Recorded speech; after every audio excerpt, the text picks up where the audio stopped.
Over the others. Okay, thank you. Good morning, everyone, and welcome to the September meeting of the Overview and Scrutiny Committee at North Norfolk District Council. Our first item on our agenda today is to receive apologies for absence. Yes, given the rearranging of the meeting, we have several apologies. So we have Councillor Harry Blathwaite, Councillor Saul Penfold, Councillor Sarah Butikofer, Councillor Emma Spagnola, and Councillor Adam Varley. Thank you. On to item 2, substitutes. So we have Nigel Pearce here, who is a substitute of the committee, and he said he's happy to substitute today. Thank you. Item 3, public questions and statements. None received. Thank you. And item 4 is the minutes of our last meeting. That's the meeting that was held on the 20th of July. If we can go through them for accuracy, page by page, please. Page 1, 2, 3, 4, 5, 6, 7, 8, 9, 10, 11, 12, and 13. Any observations of accuracy in respect of those, and are committee members content then to accept those minutes as an accurate reflection of that meeting? Could I have a show of hands on that, please? Thank you. Yes, it's a little more difficult today to pick out members from those others attending. The others have the advantage today, numerically anyway. Thank you. I will sign them. Thank you. Right. Item 5, items of any urgent business. I'm not aware of. None received. Thank you. Item 6, declarations of interest. Are there any declarations of interest that members have referring to the guidance that's included in our papers today? No. Thank you.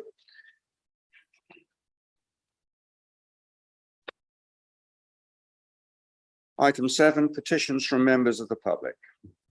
Again, none received. Thank you. Consideration of item 8 is consideration of any matter referred to the committee by a member. Again, none received. Thank you.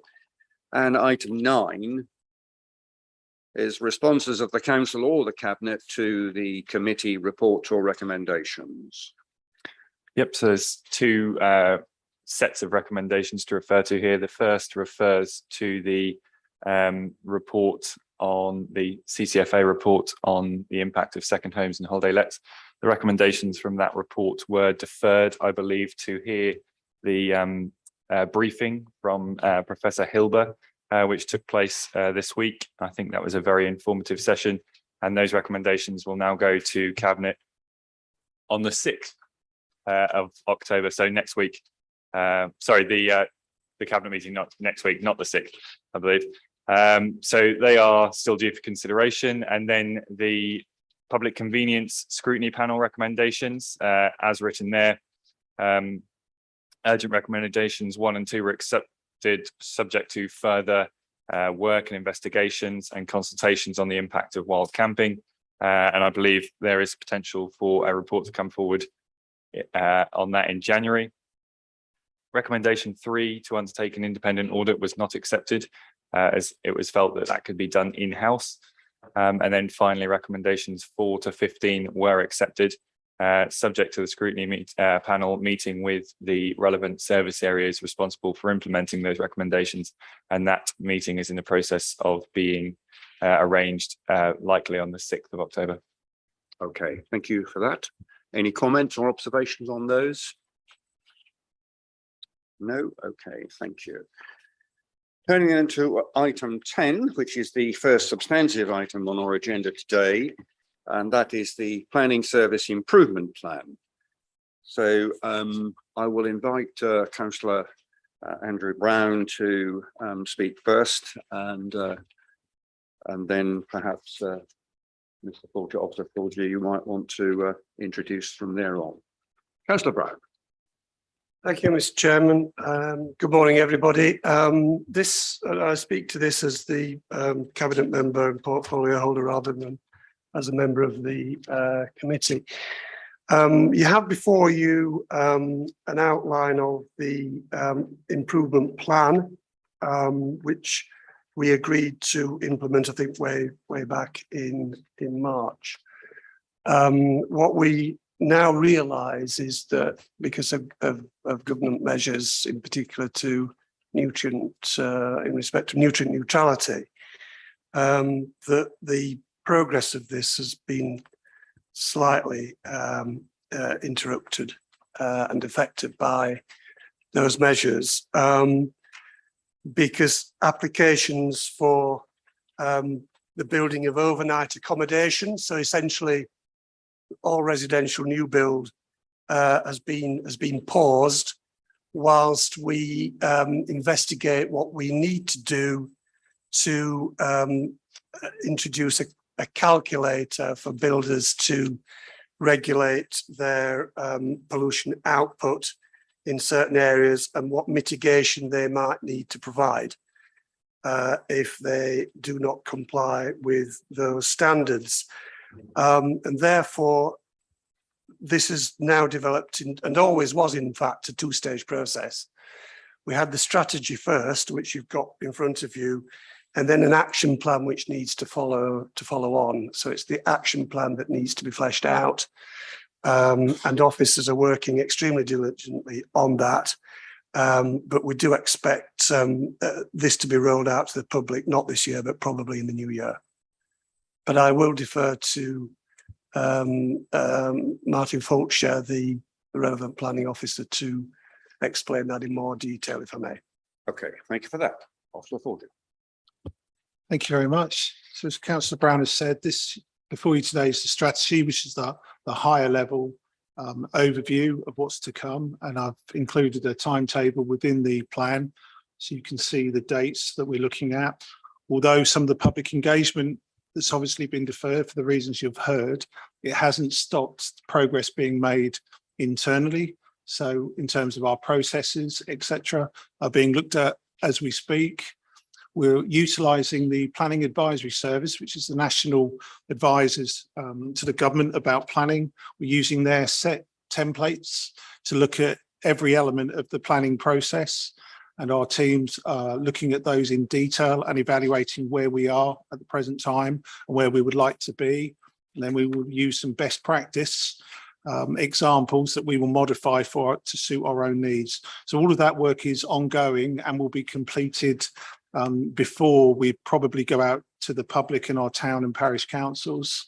But we do have plans, as you can see, within the strategy to do just that. So we're looking at undertaking the town and parish council forum. We're also looking at direct notification to town and parish councils and some individual visits to discuss with them in detail. And we'll be looking at a wider public engagement to those who haven't paid to use the service but are affected by planning outcomes. We'll be looking at some social media campaign to try and capture as much feedback from them also. And that will need to be factored into this strategy and highlighted a little bit clearer than it probably is right now.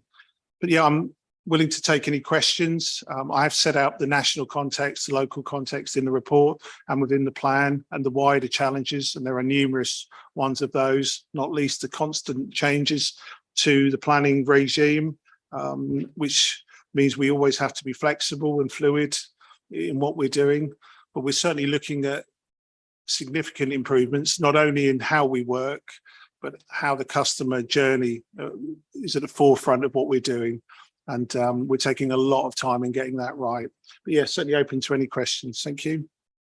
Okay, thank you for that. Just before I open it out to member questions. Just a little bit of context, I think, from me, because we kicked this matter off several months ago, and you and I have had a fairly detailed conversation about where the committee was hoping that the focus would be, and therefore on the front page it's good to see improving the customer experience, because that's the key point that came out from this committee. So that's one of the themes that certainly I'm looking for, and I'm sure the committee will look for in terms of the strategy setting off in that direction. And I think that I have one or two points in respect of the strategy as it's laid out on page 33. I'm very mindful of the impact of nutrient neutrality will have had on the ability to go out and survey what I think probably most of us would have in the forefront of our minds as customers, those being the applicants and the agents in particular. But of course, our customer base is far wider than that. Our customer base, I guess, starts in this council chamber, because every member actually is a customer. And we are at the forefront of many of the comments that are made, both for and against all the applications, and a whole range of other comments that are made to us in respect to the way in which the planning service operates. Certainly the town and parish councils, you've mentioned those, and applicants and agents, and of course we've got residents as well. So I wonder, in that second box that where we've got customer engagement, whether we might benefit from breaking that down into those component parts. And I can quite see why contact with applicants and agents will be affected by nutrient neutrality, but I'm wondering whether we can make some progress with town and parish councils, the 40 district councils that sit in this chamber, and also with residents. And I know that may be a little bit of a challenge as quite how you choose to do that as far as residents are concerned, but they are undoubtedly customers, because many of them will not be applicants, they will not be agents, they will not be district councils or councillors or town and parish councillors. They will just be residents, but they will be people who will have a view, and they may have expressed views in the past about applications either for or against, or they may choose not to. And I think there are some indicators that some members of public have kind of lost some confidence in the purpose of doing that, and I think we would want to hear from those people, and to be able to identify what the issues really are and how we might best respond to that. So in respect to that particular box, I wonder if we might just break that down into those elements and consider whether we can make progress, as I said, with the district councillors, town and parish councillors, and with residents, because I'm mindful that all of the other boxes that fall below that are kind of dependent on information flowing from that box, because you can't make decisions with regard to those issues that are identified there. For example, you can't undertake identify quick wins if you don't know what the feedback is. And so I think you need some of that in order to be able to identify whether there are any quick wins out there and how you might be able to progress those. So I don't know whether you see those, that's a constructive proposal. Absolutely, yeah, and it would add some value to the plan. So I'd look to expand that engagement box to really draw out and draw attention to our plans around town and parish councils, around the wider public, members, etc. So yeah, that's no problem. I'll certainly do that. Okay, thank you. I think they were the key points really that I wanted just to flag up. And I'll open it up to members' questions. Councillor Holiday, followed by Councillor Cushy. Thank you very much. Thank you, Martin, because we've had some discussions already about the fact that the customer. Sorry, You might have to Victoria. speak up. Oh my God, Yeah. it's miles away. Is that better? Thank you, Martin. We've had some discussions already about the lack of customer focus in this strategy, and I'm very reassured to hear that that will be happening. I was just thinking that the town and parish forum and social media aren't necessarily the best ways to reach people, because most of our residents are not of the age who use social media, and the town and parish forum is not well attended at all. So I wouldn't put my eggs in those baskets in order to get a good result. But we talked about a couple of things that people have raised recently: decision notices not being sent out and site notices not being put out. That's a very common complaint. And I just wondered if they were, I know your reservation about decision notices, but it really, the customer doing all the work isn't really customer service. And I think people feel that it wouldn't be difficult to send out decision notices instead of them having to actually go and look for them every month. So I wondered if you would consider that as a quick win, and also the placing of site notices, which really aggravates people and does harm the planning process because it means people don't understand what's going on. I think that would be worth looking at. So those would be my two suggestions for quick wins, but I'd be interested to hear what you have identified as quick wins already, because you say you have. Thank you. Okay, just so taking the site notices as the first question. As part of that, I think we need to relook actually at how we publicise planning applications in general. So at the moment, the reliance is on site notices. We do not directly notify neighbours, even if they live right next door to a proposal site. I think that's something we do need to look at. That would mean site notices would only be placed up when they're a statutory requirement, which would be far fewer. So, for example, listed buildings, conservation areas, major schemes. And we should take away that reliance of when the site notice were put up and where they were put up, because those people directly affected would actually hear from us directly. That to me is a far better customer service, and that's something we will look at. In terms of site notices at present, so before we would get to that, I think the issue is just about timing. I think we do try and put site notices up within the first 5 days, and sometimes that does clash with town and parish meetings, meaning that the applications won't necessarily be heard. We do need to get better at that, quicker, ideally within the first 3 days. So we will look at that. They will form part of our action plan, without a doubt. The decision notices, that's a little bit different. We are trying to push a self-service, 24/7 service. I think a reliance on officers to send decision notices to every town and parish council, I think it would be onerous. It would take us away from our core role, which is determining planning applications, keeping people up to date. It might seem a small task. It's actually not a small task. With the amount of applications that we get and the amount of decisions we get, I'd be very reluctant to want to commit to doing that.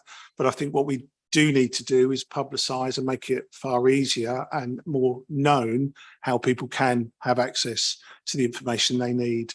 And I think that would bear more fruit than just directly sending something that is already available to somebody with a few clicks of a button. In terms of some quick wins, one of the things we've already done is we've realigned our service structure.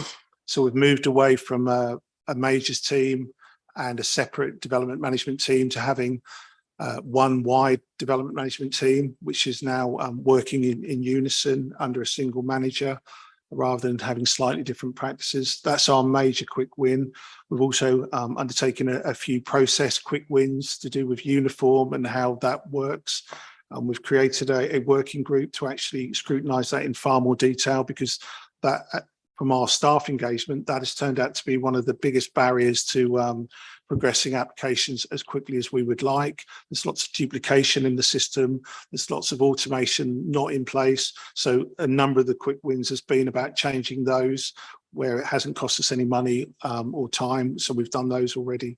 But we'll be developing more and more quick wins as we go through. And as the chair has said, we need to really be addressing those with the public to see where they would like us to focus some of our quick wins also. Thank you. Are you comfortable with that? That's very helpful, Martin. Thank you. But I would just plea that you listen to the customers when they do have comments that you don't agree with, because the customers are your customers, they're paying for you. And if they want things done a different way, I think you really have to consider that, even if you don't think it's the best, because I know you're the experts, but they're the experts at being customers. So you mustn't forget that. Thank you. Yeah, I think I'm just picking up on that point. As I said, it's good to see that customer experience is on the front page of that. So we will be looking for that to be delivered on throughout this. And so that's certainly a strand that we would want to see picking up all and tapping into all the relevant sources that may be available that will reflect the customer view. So that's fine. Thank you. Councillor Cushing. Thank you, Mr. Chairman. Actually, my question is also in a slightly similar vein to Councillor Hollidy's, which is looking at the speed of decision making. I mean, could you give us a committee an idea of the sort of obstacles that you encounter which often impede speed of decision making? So I've touched on them already. Some of the issues are around our system, actually, just our computer system, bizarrely.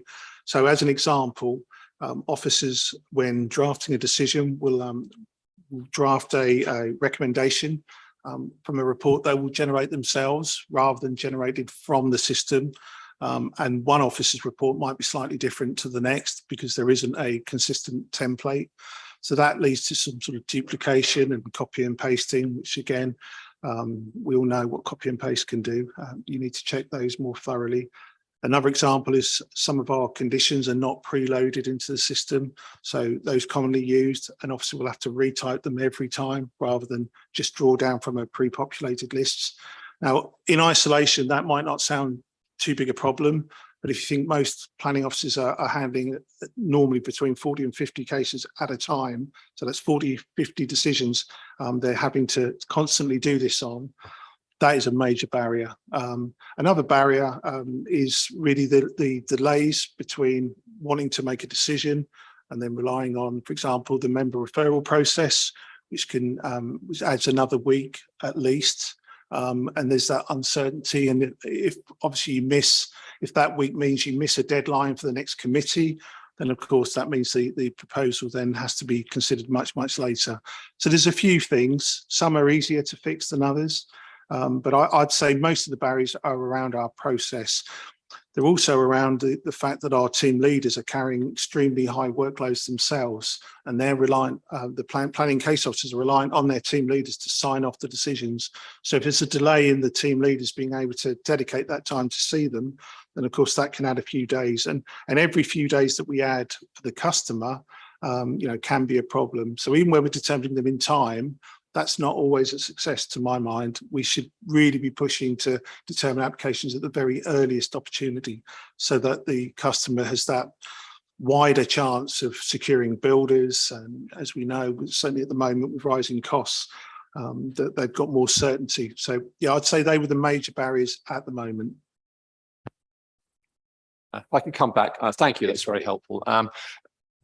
Forgive me, I forget the name of the planning system you use, but I think it's a generic one. It's an off-the-shelf one that we bought. So it sounds like it needs more tailoring. Is that something that's within the gift of the IT team here to do, or does that? How would that work? Are you able to do that? So we use a system called Uniform, Yeah. and I think about 75% of the councils use it. That's good news because there's lots of templates out there already created. So it is within our gift, and certainly we'll be relying on other services to show us their good working practices, and then we will bring those back and we will implement them. If we need the actual software provider, that's something we will also possibly have to look at, but we will be trying to avoid that and trying to do as much of it in-house as possible. Can I just one other question about, because you mentioned sort of the volume of work you have. Do you have any comparisons about has the number of applications you have in a year, is that stable? Has it increased over a period of time? So generally speaking, we're seeing a slight increase in applications.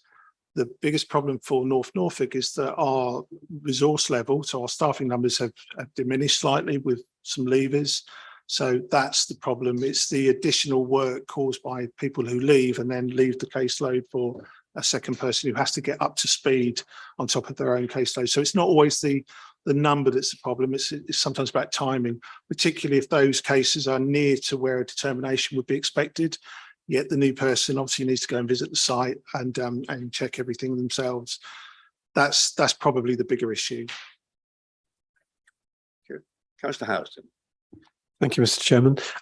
It's both a local and a kind of national question, really. On the local basis of the parish councils and taking up your point of residents and the parishes, there is quite an education process which is difficult for parish councils to really understand. As has already been stated, you know, the public engagement is quite limited, and I think it's going to be very difficult to get a good cross-section view from the public. That's my first point. But on a more wider point is the latest budget, where we've got the low tax investment and environmental schemes coming in, which came in last week, which is going to affect the special areas of conservation and much of the counties, let alone North Norfolk district.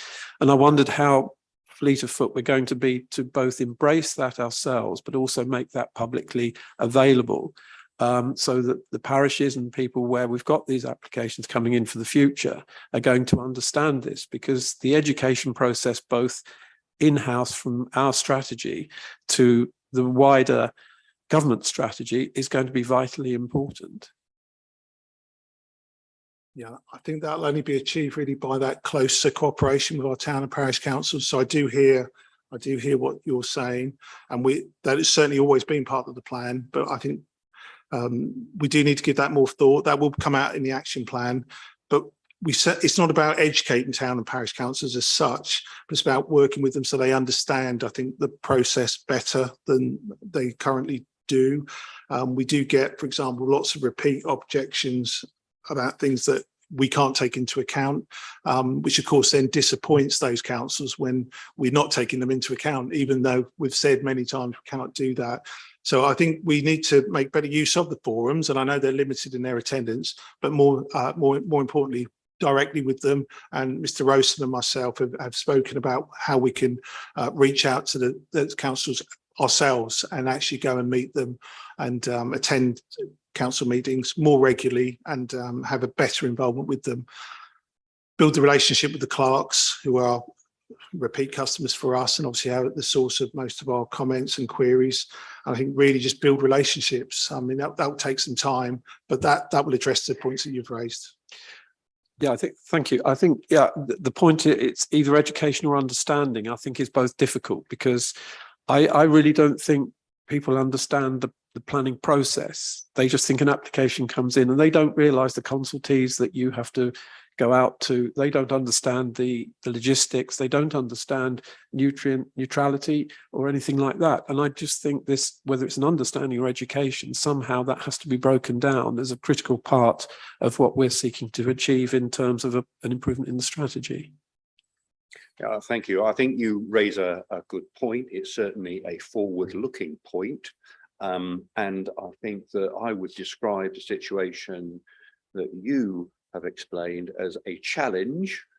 Whether you call it education, whether you call it training or awareness, I think there is a level of knowledge that town and parish councils who may be affected by those new planning regimes that will be attached to those special projects that have been identified. I think that will be something that we may have to think about, and in the action plan that may be an additional line that you might want to pick up on, so that we're not just looking historically, but we're actually looking at what's coming down the track as well, and make some preparations perhaps along those lines. So maybe there is, and I appreciate your action plan may well be in draft at the moment, and we will see that later on in the year. But that is a line I think that we would probably want to see articulated in some way, shape or form as to how that challenge is going to be met, because there is undoubtedly a challenge there at the moment. And I think all of us in the chamber will know some of our parish councils are more aware than others And there are very good reasons for that. That's not to be critical in any way, shape or form, but it's hard enough for us as district councillors actually to be fully aware or aware enough of the context of which many of the decisions are being made.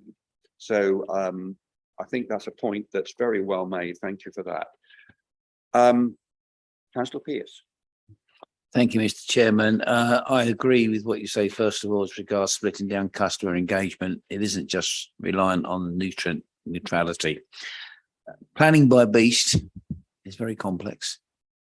As you say, as we say, and we know, people put an application in, whether it's for an extension, for a wall or whatever it is, they expect and hopefully to get the decision that favours them. And when they don't get that decision, shackles are raised, and then they go through the situation, can we appeal or not? But the other thing, you know, the main thing that we're looking at here is we're not only dependent on the things that were said of staff levels, of statutory notices and everything else. And this committee has taken it, you know, by stature and by its nature on. We have so many other authorities to append and consult: Anglian Water, Highways, etc., to name just two. And these other authorities, they are not the most consistent in listening to what we have to say or what we require for these planning applications. And I'm talking of bigger projects that have been delayed by the nutrient neutrality. I'm not blaming them. Nobody's blaming them. This is something that's come from the government, but we have known to our cost, because we brought them in here to help discuss. Planning ain't easy. And it's the level of attention that other authorities put to these applications that cause our planning officers and the teams behind much more anxiety and angst than what I think the public tend to understand. And I think it is a rolling ball that we've got to take the whole thing on. So I do think that you requesting the idea to break down the customer engagement, I think is very, very good, because I think that is a relevant factor to everything. Even if you want to put an extension on a house, sometimes you've got to find drainage, you've got to find surface water removal, and that doesn't come under, or didn't come under, nutrient neutrality. So, and the public don't see this.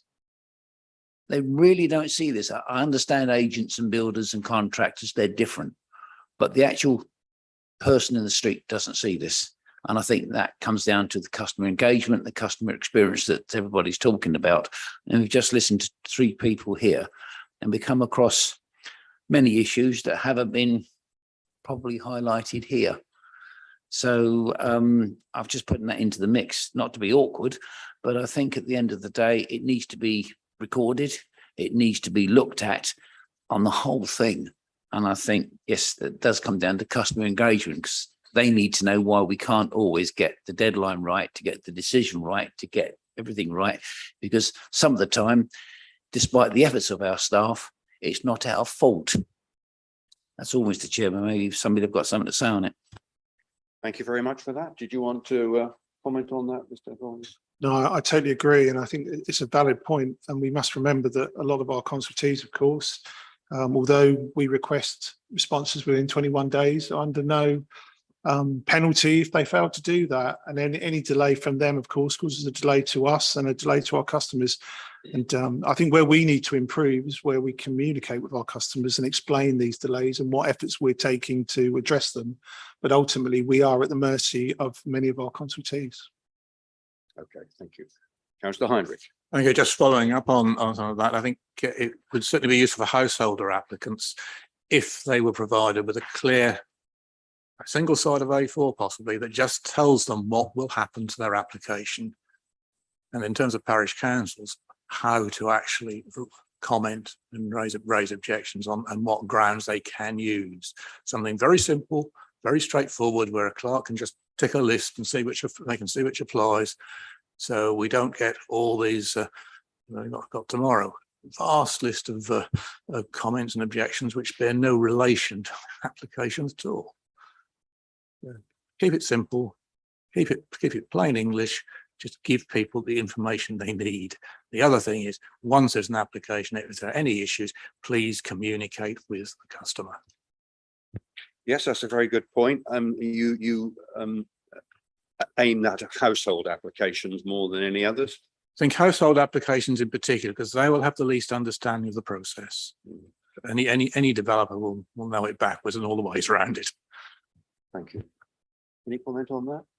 Yeah, I like that idea, and it's not dissimilar to something we have discussed. We were also discussing an internal sort of working template for officers to guide them to ensure that they're doing everything they should do at the right times.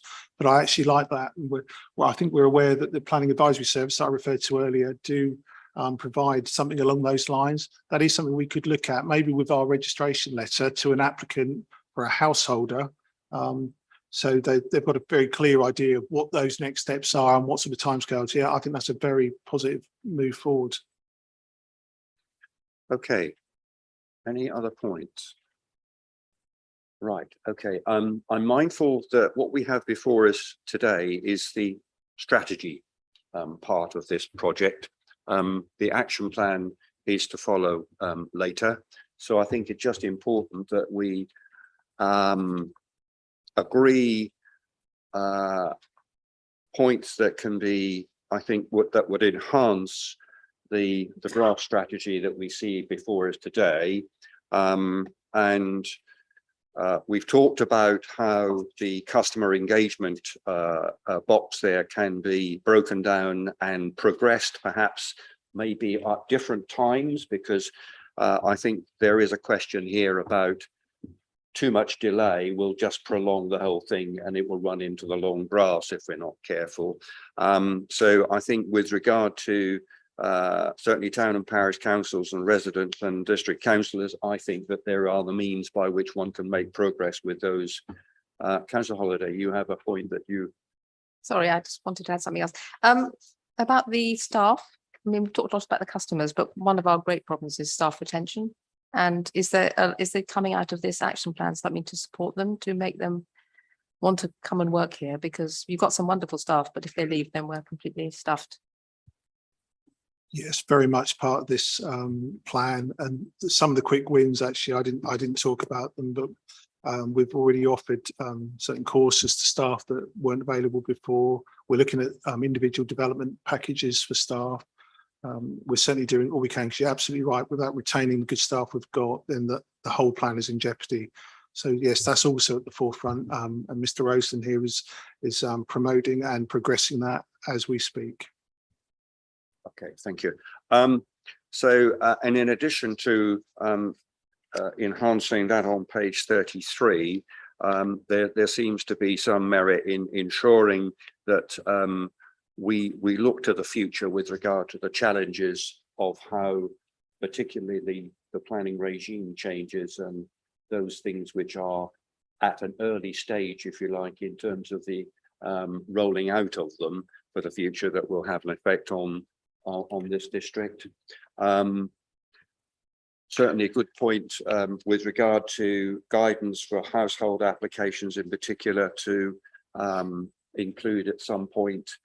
So I think there's a few things there that we will hopefully recognise. Councillor. Yep, sorry, Mr. Chairman.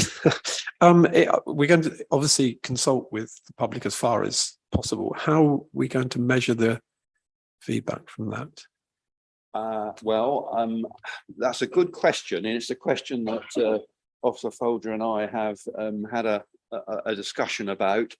I'm not sure whether that's one that you would give us an answer to right now, bearing in mind we are at a strategy level, but hopefully there'll be something there that we can flush out perhaps into something more recognizable at a point in the not too distant future. Officer Folger.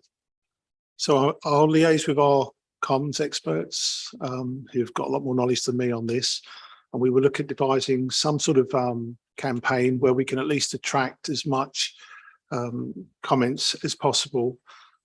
Once we've got that feedback, I think we'll then have to decide how we use it and how we present it. But it will be different. So the targeted surveys are very clear. They're about the level of service they've been provided and paid for to applicants and pre-apps, and we've already agreed what we're going to ask them. It'll be very easy to measure and compile. It is much more difficult, a little bit like herding cats when it comes to the wider public, but in a way, you know what, that's exactly the feedback we need. which could be completely left field, maybe not even always relevant individually. But if we're getting maybe an overall theme of comment and direction back from the public, then that would probably lead us to an area that we need to look at. But yeah, I'll be liaising with people who know much more about it than myself. Sorry, I just wondered whether a simple tick box on a form to certain people, perhaps the parishes, are you aware of nutrient neutrality? Are you aware of the number of consultees, something like that? So we get some idea of where there might be education gaps or not. And I don't want to make work, but just a simple tick box that goes out to clerks of parish or something like that. Yeah, that's something to give some thought to. Mr. Black, you instead. Well, I think this takes us to the nub of the issue that the committee needs to debate and understand, because I think there's a fundamental issue here of expectation management. It was my understanding that the committee's original concerns were around standard of customer service and the processes which the planning department had in place, and whether they were fit for purpose, and whether the IT system, whether there were sufficient staff resources, whether they were supported adequately in their determinations, and whether consultees, particularly statutory consultees, engaged with the authority or attached sufficient priority to respond in a way which allowed our staff to determine applications under delegation or bring applications to the development committee. And I think there are a number of stakeholders in a planning process. Councillor Pearce talked about householder applicants, as did Councillor Heinrich, and they enter the planning process with an expectation that they wish to extend their property, and they will design or have something designed for them which meets their expectations. It may be highly aspirational, but it may have a negative impact on adjoining property owners, and so somebody will be disappointed with the outcome of that process, i.e. that either the applicant or adjoining property owners. We then have the engagement of town and parish councils and what their expectations are for their community. That has to be understood in the context of government guidance, the local plan. Not everybody is universally supportive of further residential or housing or commercial growth, and that's a particular issue in rural communities such as North Norfolk, where people place value on the rural idyll and our landscape and ecological designations, such that there is a fundamental tension in balancing the need for housing and economic growth against landscape and natural environment protection. And so whilst those parish councils may be advocates for their communities, that does need to be set in that wider context of national planning policy and the local plan. And in some respects, this authority will make judgments, the development committee here will make judgments which come as a disappointment to many in our community, but would be supported through policy and then potentially through the planning inspectorate appeal process.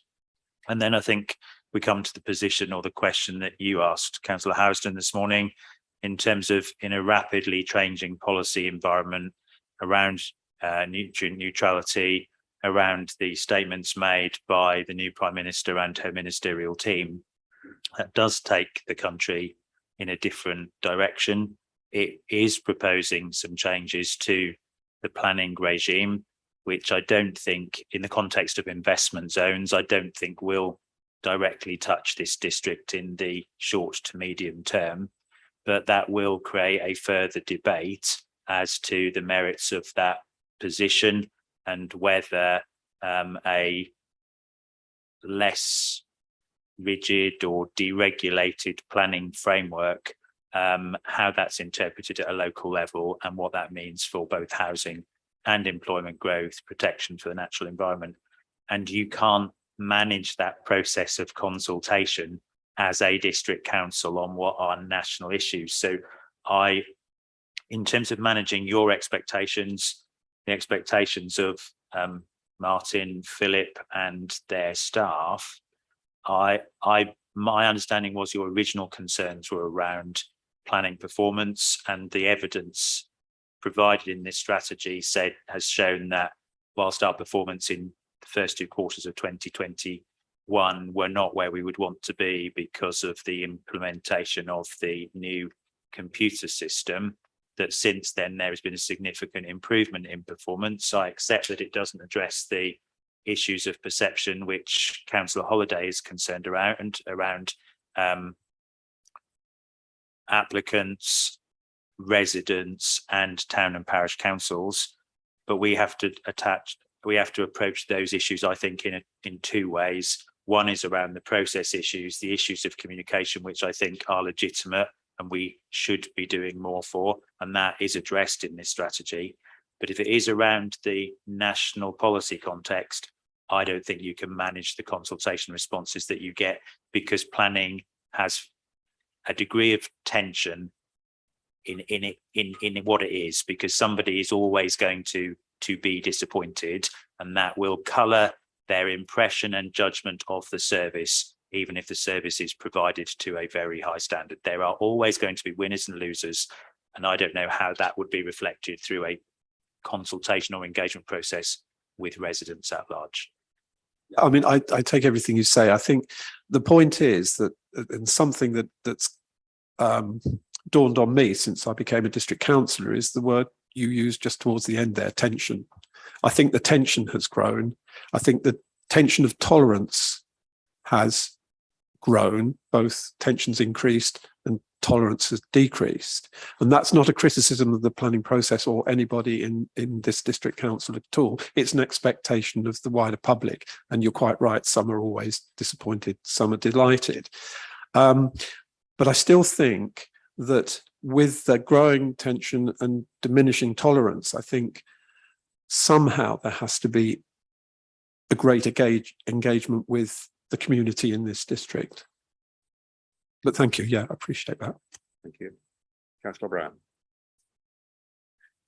Thank you, Mr. Chairman. Well, I've listened to the debate and what members have said. The elephant in the room we haven't spoken about is that over the last 12 years, central government funding to support planning services across the country have reduced by 40%. I think our planning service are always on a tightrope in having to deliver services with the best cost benefit analysis. I am sure that when we transferred from Horizon to the uniform system, that we would have liked to have had a budget to go out to the best consultants that we could engage to bring that about, and I don't think we had that. So what our residents perhaps don't appreciate is that there's a bit of a disconnect between the aims and aspirations of government in reforming the process through the white paper, sorry, and the levelling up bill. But there isn't the finance to back it. And we evidenced that last week on Friday with the Chancellor's statement that there would be no more significant funding for the planning service, which is a real disappointment, because the planning service is part of our regeneration recovery.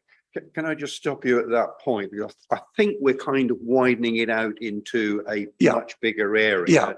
And I think, particularly with the time in mind, we just need to focus on what is before us today.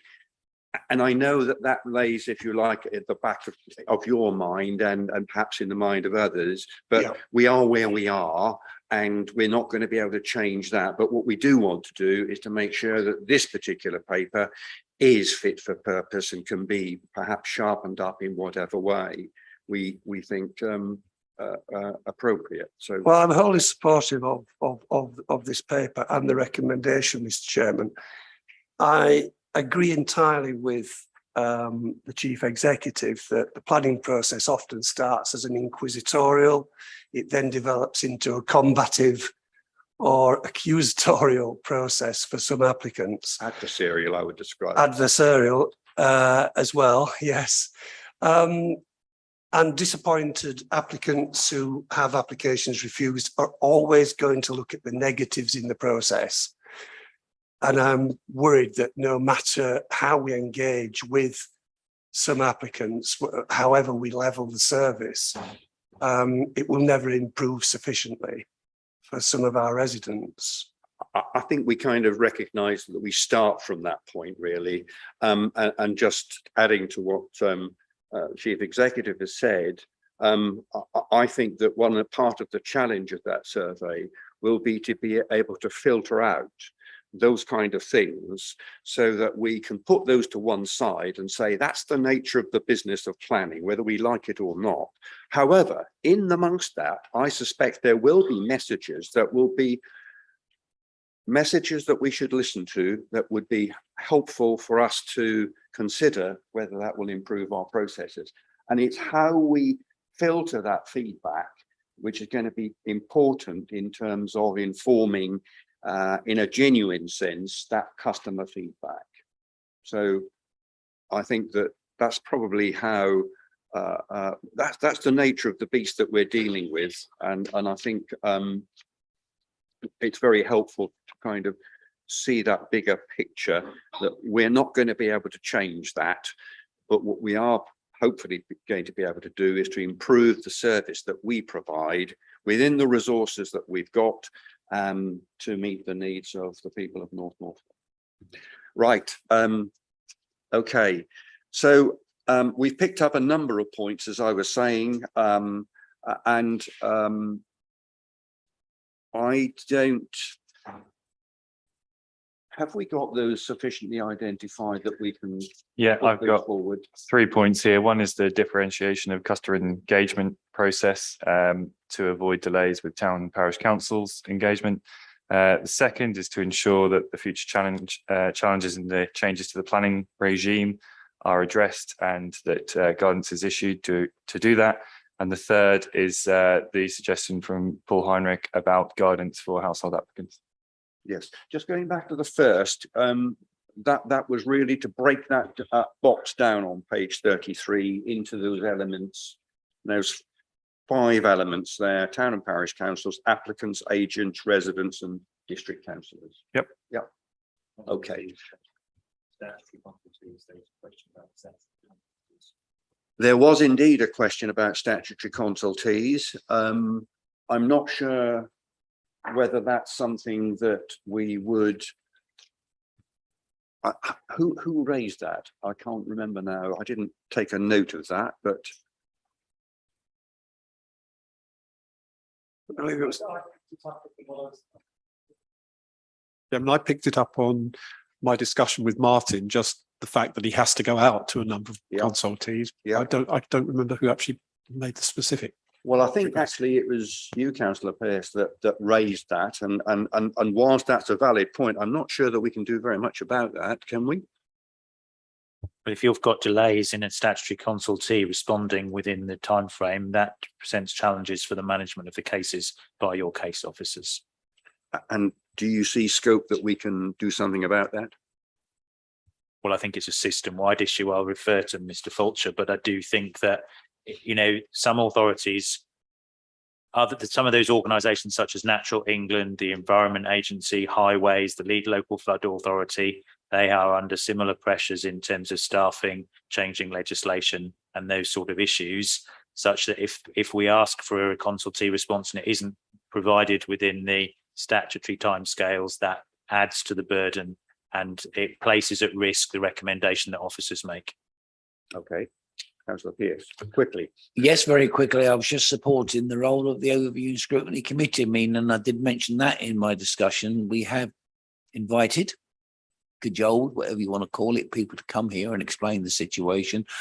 I think we've got to bare our teeth as a committee and keep doing it, because at the end of the day, it's only going.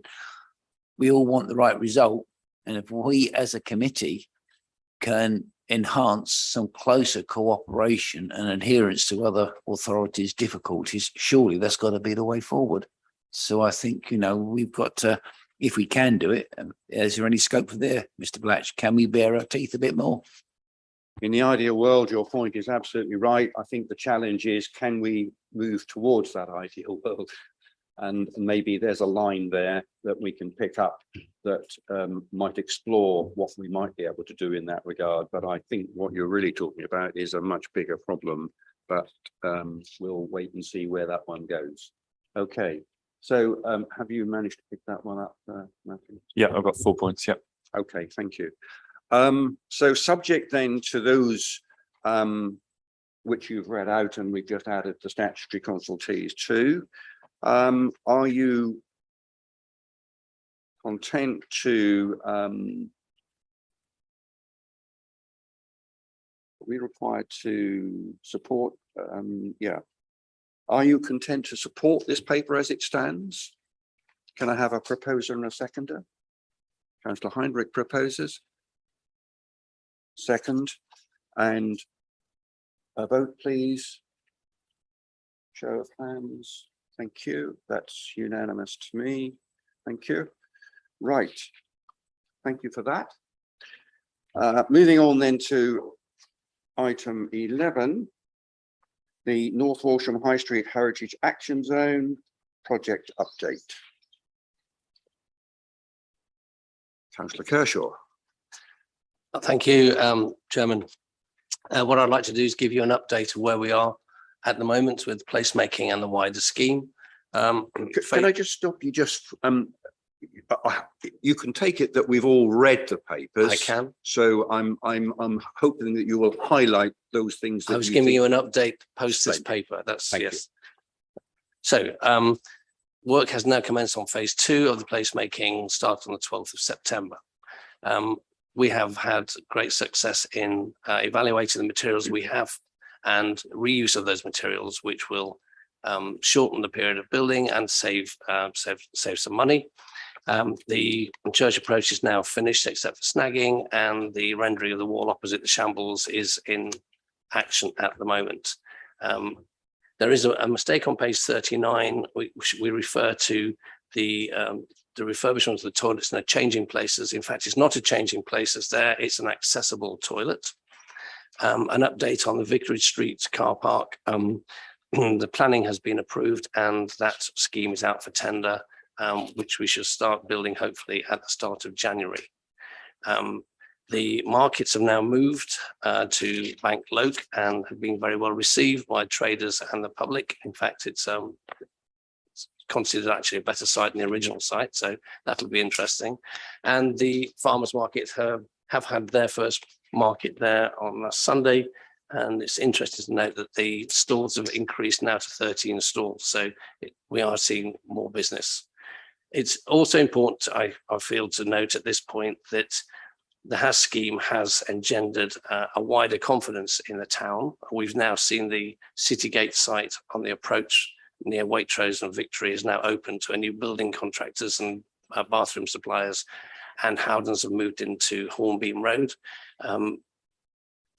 The knock-on effect of the HAS scheme is to increase the pride in the town. We've had many positive comments recently, and I think it's important to note that this town is open for business and we are going to carry on improving the commerce and footfall. Surveys that we've had through the summer in terms of traffic movement through the town has indicated that most traffic that comes through the marketplace does not stop there. It goes through and it's been used as a shortcut. So that's helped to alleviate some of the worries of businesses there. And it's also worth noting that the marketplace is busy during market days as well, and access has been kept open on the footways to all businesses there. The SRO, Rob Young, and the project manager are here if any questions needs to be answered. Thank you. Thank you for that. Officer Young, would you wish to add to that? No, I don't think so. I'm happy to answer any questions, but I suppose the one minor thing I would say is that there have been some things which weren't specifically part of this scheme, which have happened as a result of it. Things like bins and clutter and the way in which spaces are used. We're addressing it as we improve the lokes and the layout of the town. We're coming across things that were sort of probably overlooked as niggles and things that are disruptive of the way in which the town centre operates.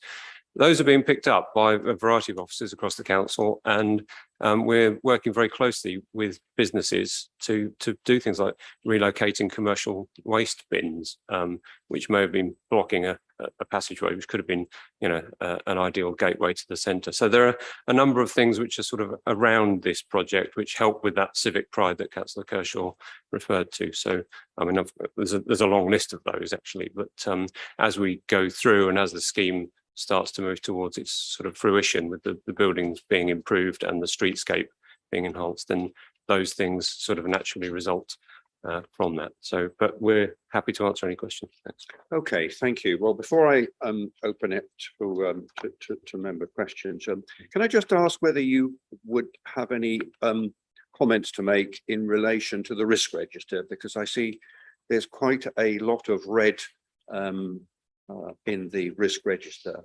and I just wonder whether you want to perhaps give us some reassurance that we shouldn't be perhaps as worried as the area of red that there are on different pages might cause us.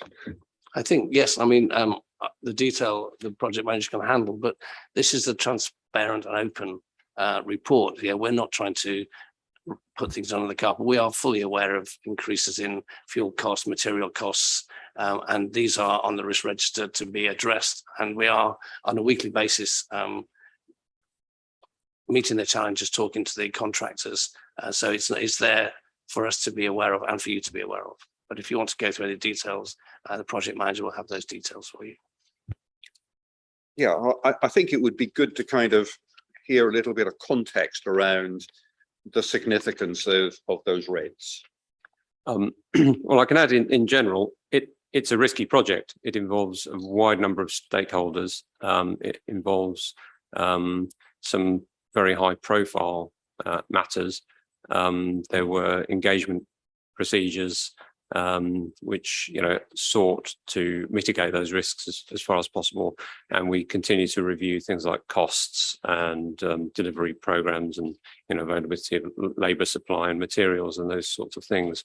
So we are comfortable that actually the scheme has shifted into another phase realistically. So we've got we did have expectations with expressions of interest for building improvement grants. Those are now being approved and are at the moment being resulting in those building works taking place. So as we move forward, the risks begin to diminish, and as we work through the budget, we get closer to the end point, then we can quantify those risks slightly better. The placemaking scheme is enormous. It's a very risky time to be doing any capital projects at the moment because of labour and cost of materials and those sorts of things. So I would say that there is a very good reason for some of those risks to remain red. I don't think, well, we know that they are not currently impacting on the success of the programme, but they're things that we still need to highlight as principal issues of concern. And because it's such a complex project, that the number of risks, I suppose, is not necessarily surprising. We've got one of our own buildings, restoration of one of our own buildings, which has its own challenges. We've got a building improvement grant scheme, which involves a wide number of different businesses and other stakeholders and commentators in that. We're dealing with listed buildings and conservation areas inherently, because that's what the Heritage Action Zone scheme is focused on. We've got a wide range of cultural programs and projects as well, which need resource management. So I suppose, I'm happy to comment on any specific risks that you alight upon, but we continue to review and update that risk register. I don't think we'll see everything being amber or green until we've got closer to the end of the programme. Okay, that's helpful, thank you. I read from that there are no identified showstoppers from that, and that you have a process underway in which risks are being managed, and I would expect, as the project progresses, those risks if they're being managed in the way that we would expect, they would perhaps then turn to amber before going green. So Indeed, yeah. if that's what you're saying, that those processes are proceeding, then that probably is as good as it gets at this particular point from my query. There are no showstoppers that we're aware of, and the ones that have appeared to be alarming, we've managed to find ways of mitigating those risks. Good. Okay, thank you. Questions then? Councillor Cushing and then Councillor Howsden. Thank you, Mr. Chairman. I think the report could be more helpful, to be honest, than it actually is. If you look down here, we have different work streams in here. If you look at that, I've really none the wiser as to each of those work streams, whether they're on track or not. I think it would be helpful against each of the work stream to almost have a RAG status against them, red, amber and green. So green, it's on track, amber, it's not on track, but there are plans in place to put it back on track, red, it's not on track.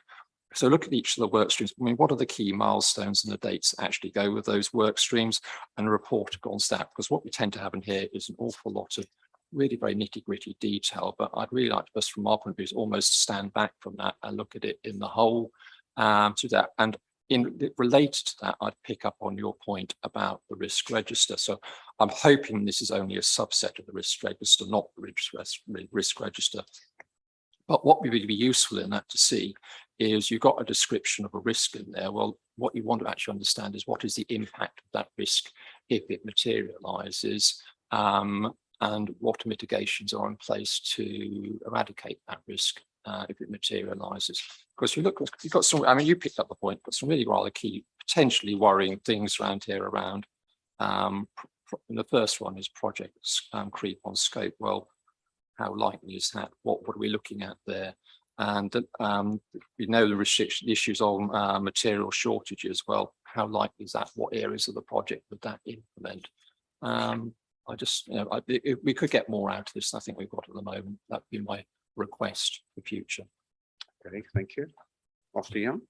Yeah, forgive me for misinterpreting the scope, I suppose, of overview and scrutiny. I wasn't sure of the level of awareness of this project in detail amongst members. So, but I think it's a very good suggestion to present it in terms of a work stream progress reporting, and that's perfectly possible. I could strip out a lot of the detail, but I thought that might add some context which members may not have been familiar with. But yeah, the criticism is taken. Thank you.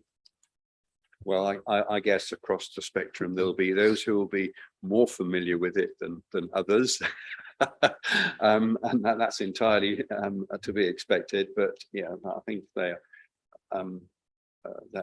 points that you were comfortable to take on board, and that may make that more helpful for future reports to the committee. So thank you for that. Councillor Howsden. Thank you. Just the red that stood out to me was page 49, date logged the 29th, 10th, 20, with an update on the 6th of April. Funding not committed within funders' timescale. Those sort of things always make me uncomfortable. Have we got that sorted out yet?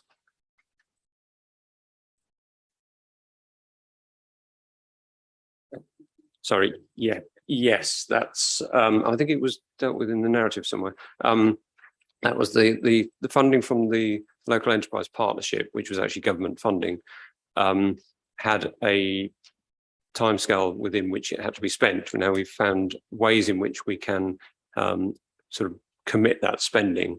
So that's been done. That no longer needs to be read, in fact, because we've kind of passed that deadline. What we do have is a delivery period up until the end of March, which we do need to meet. So I suppose we'll change some of the narrative around that. But I think the reason for that being read was about the LEP funding, which we found, a sort of way around. So that's not something which is a critical issue for us. We've got the funding available to us this year to complete the placemaking scheme within this financial year.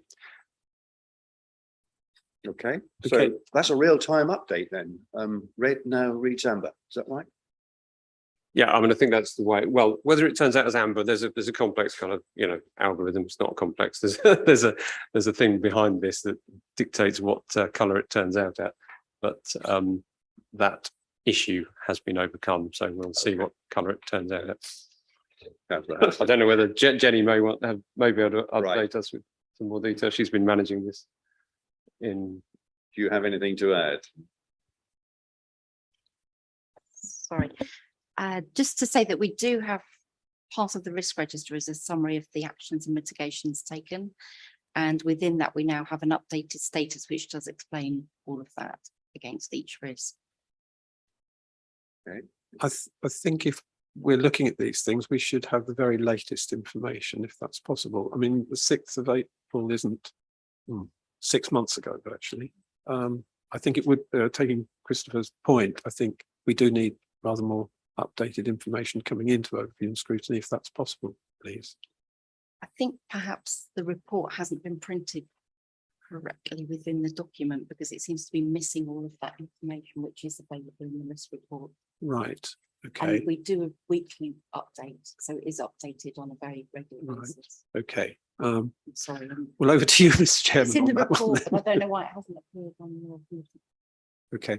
Right. Thank you. Some of it is, but not all of it. So that Right. would make Okay. sense. Thank you. Are you comfortable with that?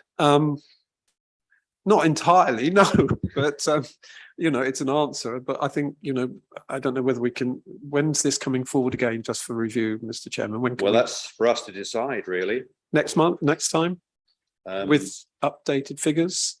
Well, we will if decide possible. that. And I think, perhaps, just for context, the next meeting is in 2 weeks, so I don't think that's probably very realistic. And this is a quarterly report, so whilst it would have been next month in the usual sense, this report was delayed last time, so I think we'd probably be looking more like December time. that's a decision that we can take towards the end of our discussion. Okay, All thank right. you. Okay, thank you for that. Councillor Pearce. Thank you, Mr. Chairman. Noting the comments that's just been said or marked upon, is this up to date? Possibly, is this correct? And then gets me to page 54, where I see the two big red areas: consortium partners, groups unable or unwilling to commit time and resources to support development. Going along underneath, the community doesn't engage with the cultural programming. Is this heritage and planning and everything else that comes in again to what we touched upon before? And how far down the line has this been done? Because if I put those two red areas together, they're very, very similar. That gives the biggest 31 marks over the whole lot. And at the end of the day, this is supposed to be a project for the community of North Walsham to look at the town centre, reinvigorate it. But if it's not hitting the mark, and people are being not pedantic, but protective of not wanting to have things changed, are we going down the right road? Okay, thank you. Officer Young or Councillor Kershaw first?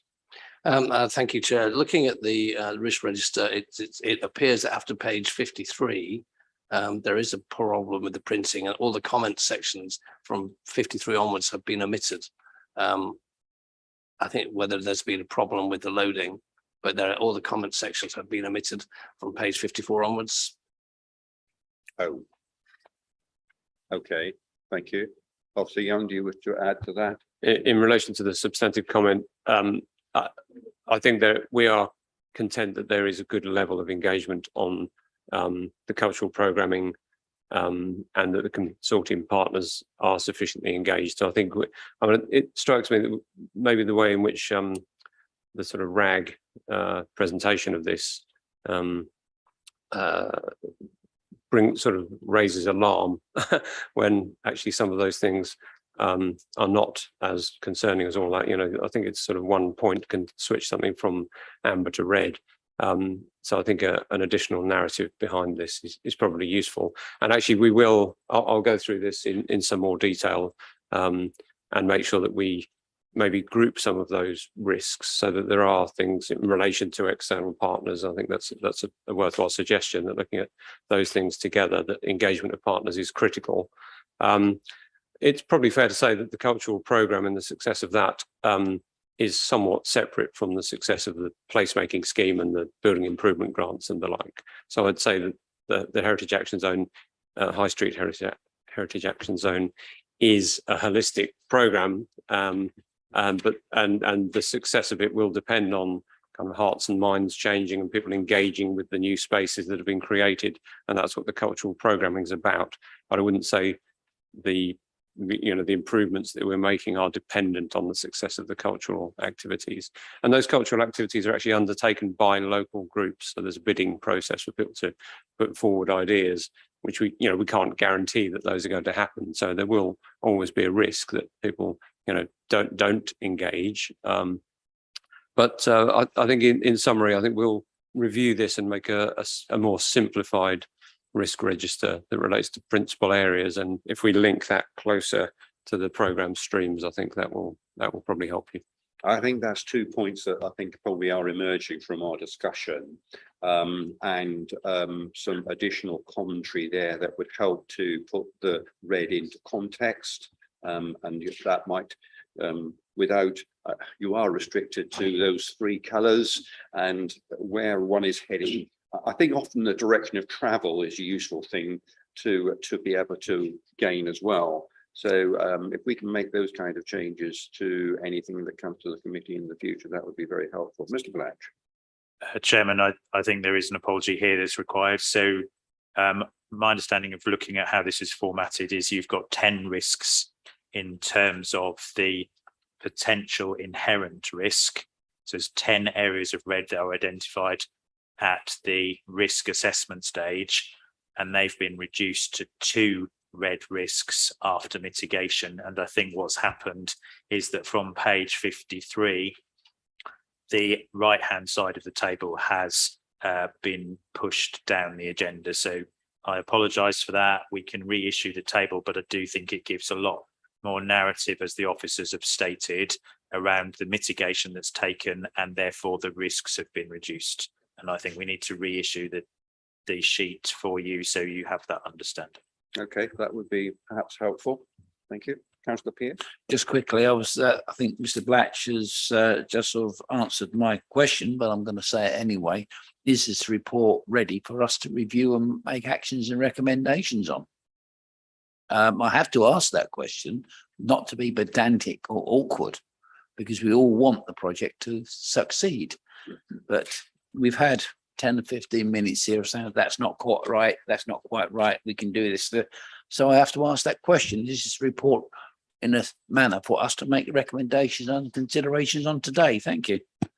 Can I just note, I think that those columns there that have been cut off is probably an issue with Modern Gov. I'll look into that. I don't think the report was shared in this manner. I think it's just been cut up by the uploading process. So again, yeah, apologies for that. Okay, so any other comments? No.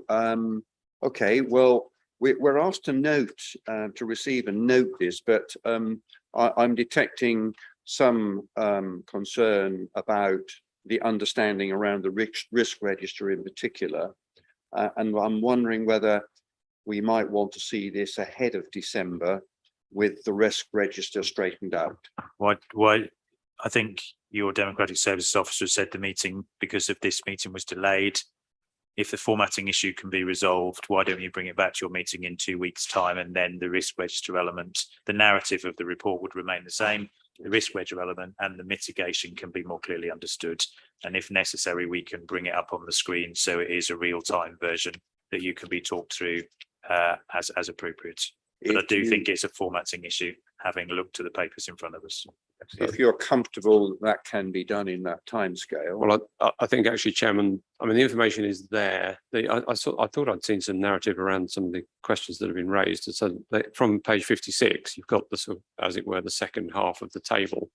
So the residual risk is identified. I suppose I can't see the sort of, I haven't got a hard copy version of the one you're looking at, but from page 56, you've got summary of the actions and mitigation, the status, and then the residual risk. So they should just read in accordance with, so realistically, all we need to do is reunite the 2 parts of the table or add numbers risk numbers to the second part as it's presented. So I think members can probably just, count through the risks identified in the first part of the table up to page 54, and then from page 56 onwards, you then have a look at, you sort of look at those sequentially. So you've got a table which has been split from being horizontal, as it should have been, to one which is one half, and then the second half is in the pages below. Okay. I don't know how that happened, but so reuniting it and presenting it in some other format is not going to be a problem within a fortnight. Okay, and you think that can be done in that time scale for our meeting in 2 weeks' time? Provided Matt can ensure it happens on modern gov. Yeah. No, well, I think basically this risk register is probably best in a landscape format. Modern Gov has put this into a portrait format, and that's why it's cut it in half, and we can address that very quickly. Okay, right, so we can straighten that one out probably if that is brought back to us next meeting. Councillor Pearce? I was just going to ask for, do we have to recommend the fact that we hold off any decisions for a fortnight representation? I think it's got to be right. That's why this committee is put into place, to overview and scrutinise everything that goes on. And it isn't to drag on to anybody. We need it right. So would you? I would propose that we defer any decisions on this report, bearing in mind what Mr. Blatch has just advised to the committee, and Matthew as well, that it could be done and should be done. I think that I have put a recommendation forward that we hold off for 2 weeks at the next meeting. Okay, do I have a seconder for that? Sorry, Kirsten. If I just make comment, because I used to reading this in its proper format for information. If you look at the right-hand pages, there are, after mitigation, there are only 4 red rags showing. So if that eases people's concerns, that might be helpful. And that will show when the report is then reconstituted. I think for those of us of fairly simpler minds that like pictures and go for colours, it will help enormously. Perhaps. Well, a smiley face if it's going in the right direction. So yeah. Okay, so a seconder then can I have for bringing the report back? Do I have a seconder for that proposal? Councillor Harrington. Right, so in effect, we will defer the consideration of this by bringing it back to our meeting in 2 weeks' time. And hopefully our discussion will be confined mostly to those points that we've raised today, on the basis that we are not expecting considerable changes on what's already been presented. Is that right? I'm looking to Mr. Young. That is right. I'm just I'm looking to Matt actually to confirm, but I think the report was for noting rather than specific. It is, there's no recommendation. specific decision required, yeah. It is, but in the course of us noting it, Absolutely. No, you need to know what you're noting. We're not a rubber stamping committee. When we note, we are also probing and making sure that we are content to do so. No, absolutely right. But there's no decision that would be deferred or anything. No, as a result indeed of this. not. No, indeed not. Councillor Cushing. Thank you, Mr. Chairman. I appreciate there probably won't be time to do this for the next update, but for the next quarterly update, I did make some recommendations around work streams and RAG statuses. Could we have that for the next quarterly update, please? Absolutely. Yes. Thank you. Okay, that's noted. Thank you. So can I just have a show of hands then to defer the matter? I've got proposer and seconder. Got 1, 2, 3, 4, and 2. Okay, and those against? Those abstaining? 1. Okay, thank you. Right. So on that basis, we will bring that back to the next meeting. Thank you. Right, turning to item 12. The outturn report for 2021-22. Councillor Seawood. Thank you, Mr. Chairman.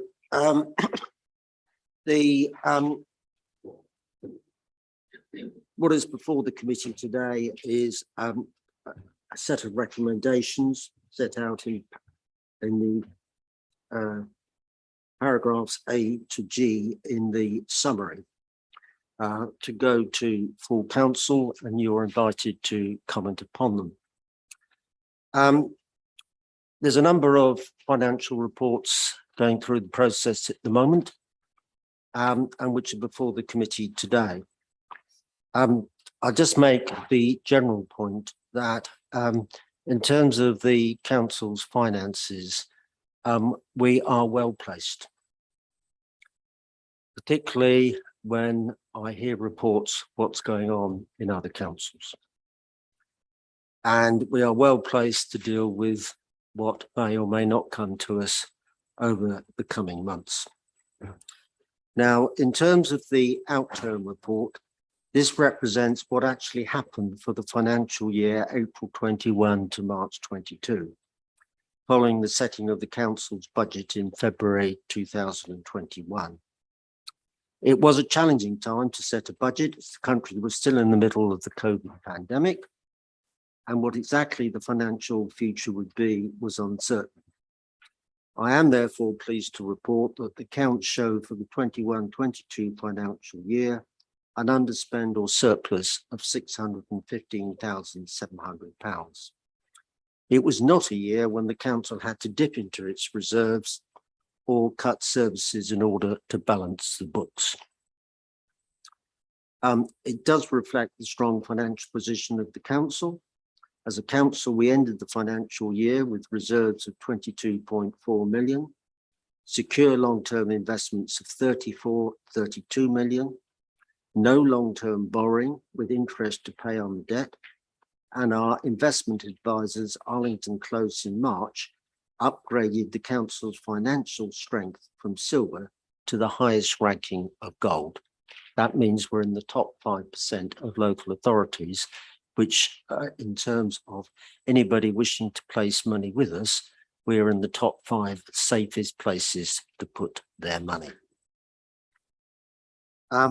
The operating underspend in 21-22 was driven by better than expected income from our car parks, where charges were again frozen, higher income from trade waste and recycling credits, and no interest payments on long-term borrowing or capital projects was needed. In addition to this underspend, I am pleased to report the council received a further £674,600 as our share from the Norfolk Rates Business Rates pool for the previous financial year. This is reported on page 71, para F of the Scrutiny Committee's report.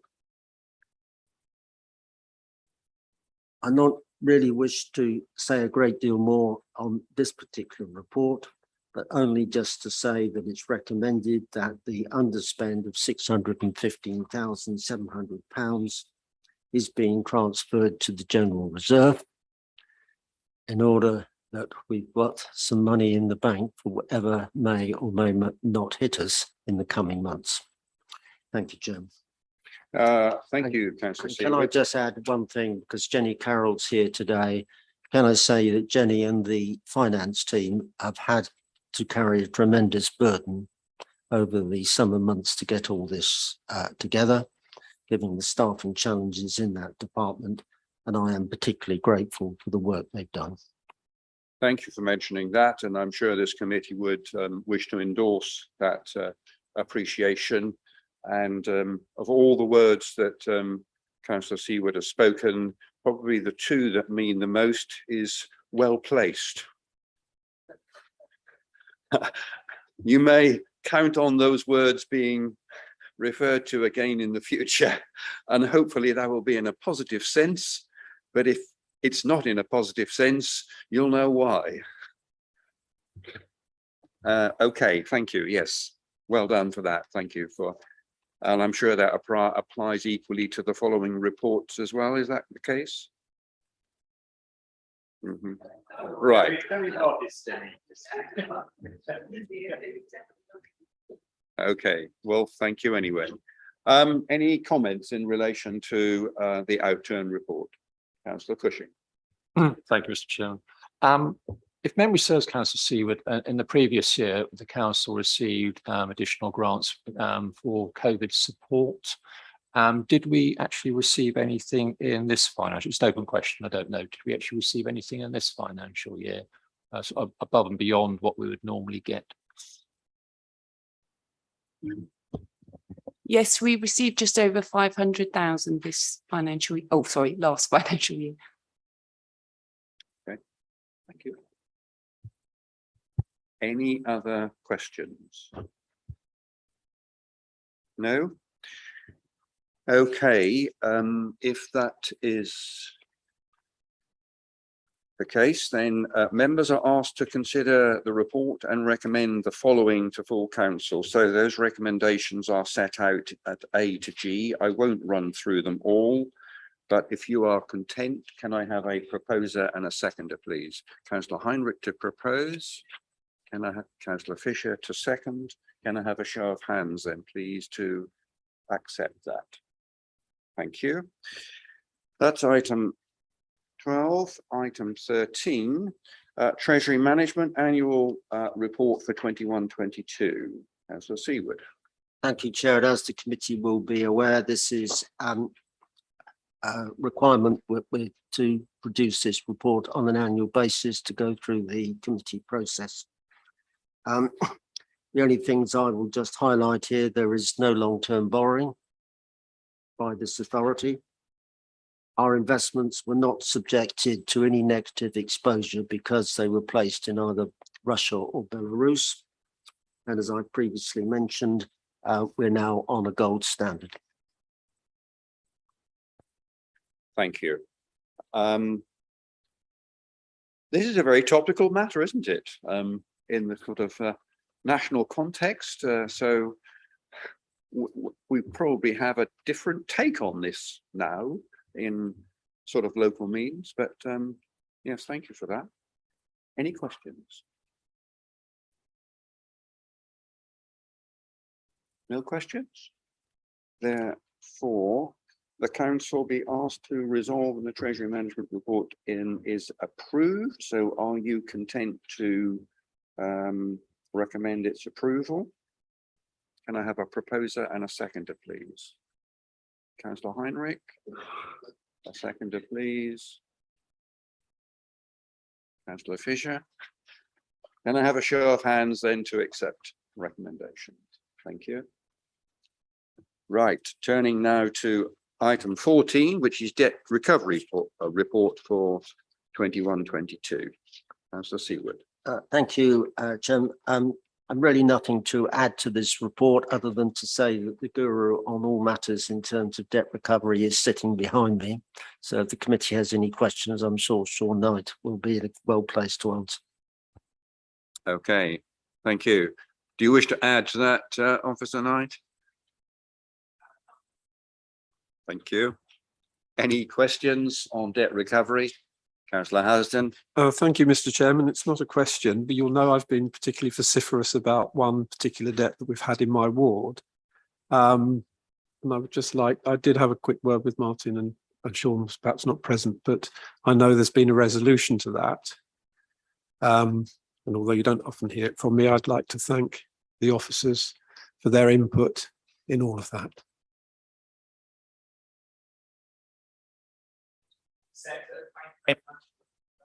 I think you'd be glad to know that we will continue all enforcement action for other debts, but potentially we're coming forward. Thank you. Okay, thank you for that. Any other questions in relation to the debt recovery report? No? Can I have a proposer and a seconder then, please? Councillor Heinrich. Councillor Housden, thank you. A show of hands then, please, to receive. Thank you. That's unanimous. Turning to item 15, which is the budget monitoring report for 22-23 period 4. Councillor Seawood. Thank you, Chairman.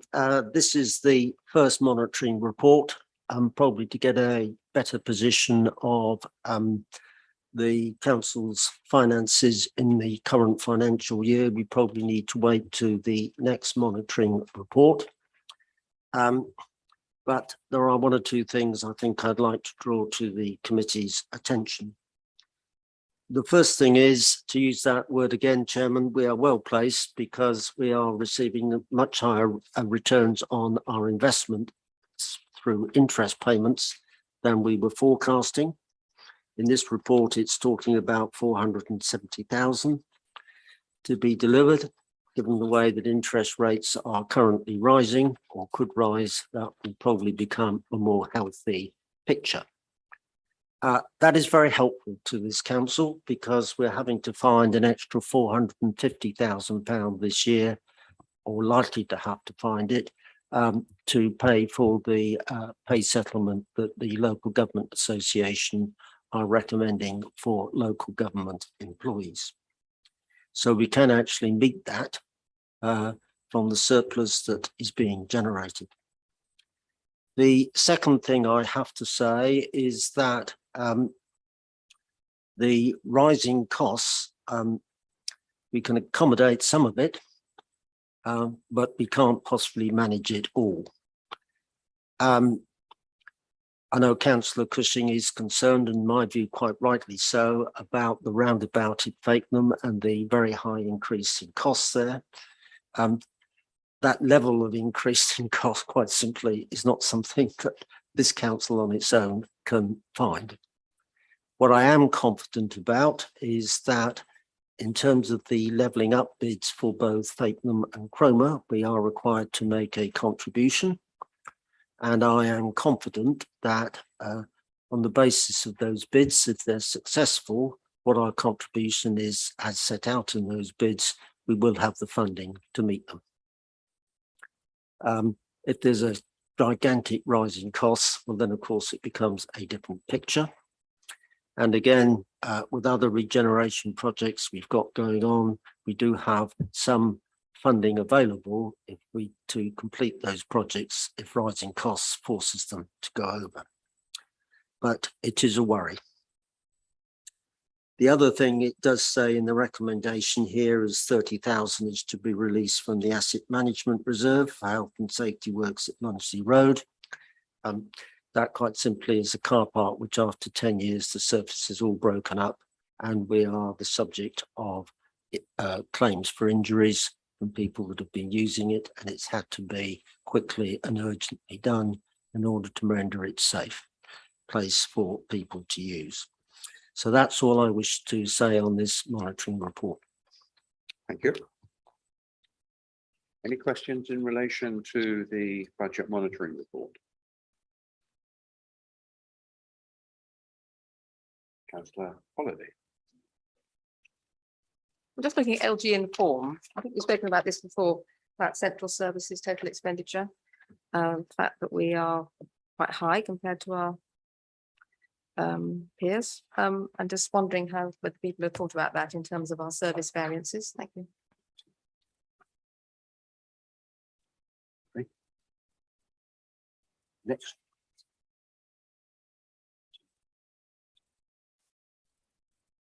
Ahead of the game. Would you like to? So is there a specific budget line you can quote or page? Sorry.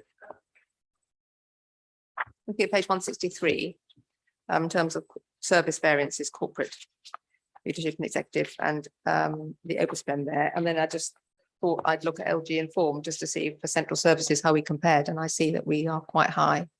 We don't refer to it later on in the benchmarking, I don't think. We have raised this before as an issue, and I just wondered if we could look at it possibly. Thank you. It is being looked at in the context of the LG Inform work. It wasn't looked at in the context of the budget response. The details for the overspend against that budget line is summarised within the report. Okay. Any other questions? No.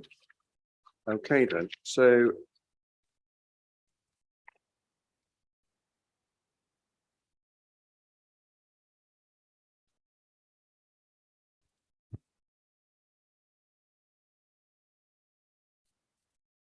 we are to note the contents of the report and the current budget monitoring position, and recommend that the 30,000 is released from the asset management reserve for health and safety works at Muncie Road car park. Can have a proposer and a seconder, please. Councillor Heinrich, and a seconder, please. Councillor Fisher. Can I have a show of hands then to accept? That looks like unanimous to me. Thank you. Right, moving on to item 16. This is pre-scrutiny of the performance management framework. Pages 187 to 218. Councillor Adams. Yes, thank you, Chairman. Well, first of all, I thank Helen Thomas for a series of items here, actually, and of course all of the others that have contributed. This is a considerable bit of work, and I hope, subject to any recommendations that lead to some improvement, that you can find this all to be more than appropriate for what we are trying to achieve here. So I think this lets everyone know what part they play and what expectations of how performance will be examined. I've nothing further to say on this part, but happy to engage in a discussion. Thank you. Okay, thank you.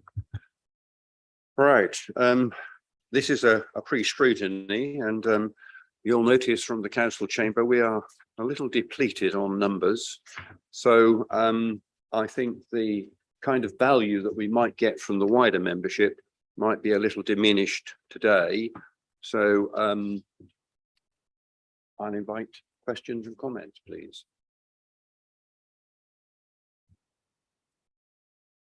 Councillor Cushing. Just an open question, and I appreciate the neutrality impacts on this, but page 234, we have no new affordable homes being delivered. Do we have an idea about how many actually are potentially deliverable in this count this year, financial year? Thank you.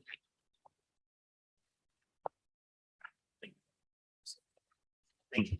Councillor Cushing, you're running ahead of yourself. That's the next item.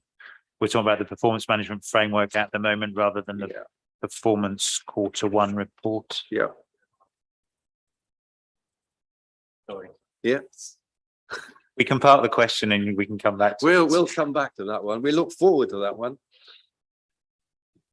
Right. Any other? I think Helen wants to speak. I was just going to remind members. So this is what you are pre-scrutinizing here is the way that the performance report is brought to you. So obviously there's been a lot of comments at previous meetings about the way that performance reporting is done. I think Helen will probably embellish on that and perhaps tell us what's changed. Yes, absolutely. Happy to. When we came to review the framework, we found that there was a lot of things missing, and the key things that have been added to it are we clearly define what the performance management terms are, for instance, and what the concepts are. So everybody's coming from the same place of understanding of what everything means when we're talking about performance management issues. The key thing, though, is about the culture of performance management, the values and behaviours we expect from everybody in terms of when they go about doing performance management. So that's something that's very much been added, and we'll be strengthening using, there's an operational managers group being set up looking at the theme of performance management, and they will be very much looking at the culture of the council and how to improve and embed good performance management into that. And that's where I see suggestions from overview and scrutiny feeding into that group, and then revisions being made in procedures that we do or the actual framework itself. So that will be an ongoing relationship between ONS and the development of the framework. The only other thing that's really been added is a lot more guidance for staff and members as to how to actually do things as well in performance management terms, and also about planning. So that's how we develop the corporate plan, team plans, things like that. So it's very much a big step forward, I hope. But what I would say is, if you have any comments today, very welcome them. But obviously individual comments to me to be fed into that performance management theme officers group that will be continually developing the performance management framework. Okay, and I'm happy to answer any questions you have, Chair. Thank you for that. So just for my benefit, just to clarify, you mentioned the ongoing relationship and the ability to adapt this to comments as we move forward over the quarters. And I think that's really good because I guess we're kind of used to casting the mold and getting on with it and having to live with the consequences when we move further down and we realize that perhaps we haven't got this in the way that we wanted, or there's something else that we want or don't want. So all of that can be accommodated on the way forward. I guess that takes a little bit of concern off of my shoulders with us being reduced in numbers, because the amount of comments that we're going to get from a pre-scrutiny point of view will be limited to those that are here today and not those that are obviously absent. So I'm not quite sure that we can do our usual, or what I would expect anyway, in terms of pre-scrutiny attention and adding value to it at this stage. But so we can do that as we go. Absolutely, but I believe, Matt, this is going to, is it November or December cabinet for approval for this version? I'll have to check on that. I think it was on the cabinet work program. If I just move to that, it's on there for October. Oh, 3rd of October, but whether that is still the case, I don't know if that's fully up to date, so we can check that. if you want to have an opportunity, we could move that on a month to be able to discuss this again when you've got more members attending. You'd like to do that in is that possible in 2 weeks' time, Matt, to have a discussion? I'm just checking the cabinet agenda now to see if it is on there, because obviously if it's already on the agenda, then it would need a vote of deferral to do that. Oh, right. But it doesn't actually seem to be on the cabinet agenda. So yeah, perhaps there is that opportunity. Okay, I've got Councillor Holliday and then Councillor Housden. Thank you, Chair. Do I understand it correctly that the key performance measures, we're looking at page 213, are these comprehensive, or are we looking to add to these? Because I wouldn't be comfortable going forward with just these. For example, with climate, coast and the environment, and I was going to raise this in the next section, they do to a certain extent interact, is that looking at the climate and coast, we're very good on the coast, but you know, we're the 4th worst in terms of recycling volume of waste. And so for us to not have that as a performance measure, I think would be a great miss. And also for boosting business sustainability and growth, you know, talking about the number of visitors to North Norfolk and the value of visitors to North Norfolk. I mean, what about other parts of the business economy? And there's a lot of process here. And I think we're missing quite a few items. For example, in the quality of life, we're not talking about sewage outflow incidents. So I think this needs quite a lot of work. Thank you. Okay. If I can answer that, those key performance indicators that are key performance measures that are shown in the framework are just the top line key performance measures that are in the current corporate plan. There below that, there are a whole load of management indicators and service indicators that CLT and managers use to manage the service. So they're very much not a comprehensive set of all of our performance measures. On the second front, then it's within Cabinet's remit to decide what our key performance measures are and to propose new ones. So I'd leave that to Councillor Adams to answer that question as to whether we would be looking to develop any new ones. There are some ones that we are working on that are shown in that appendix as being developed. I absolutely understand that, but there's a tension here because what we're presenting to the outside world in terms of our performance report, which is based on our corporate objectives, is very different to perhaps what is happening, you know, in terms of electric car charging points or waste recycling or whatever, in terms of the climate and the environment. So I think looking at our performance report, it paints a different picture. So I think we have to consider what we're actually presenting to the outside world. And it may follow our corporate objectives, but it may not actually measure what's happening on the ground. And I'd just like that to be considered. Thank you. Okay, thank you for that. Councillor Housden. Mr. Chairman, I'm slightly confused. From what Matt said, is this a synthesis of our last meeting when we asked for a rather more lucid form of presentation of the data? I'm not, that's just a question, because there is a certain element of that, but as has just been pointed out, there are omissions.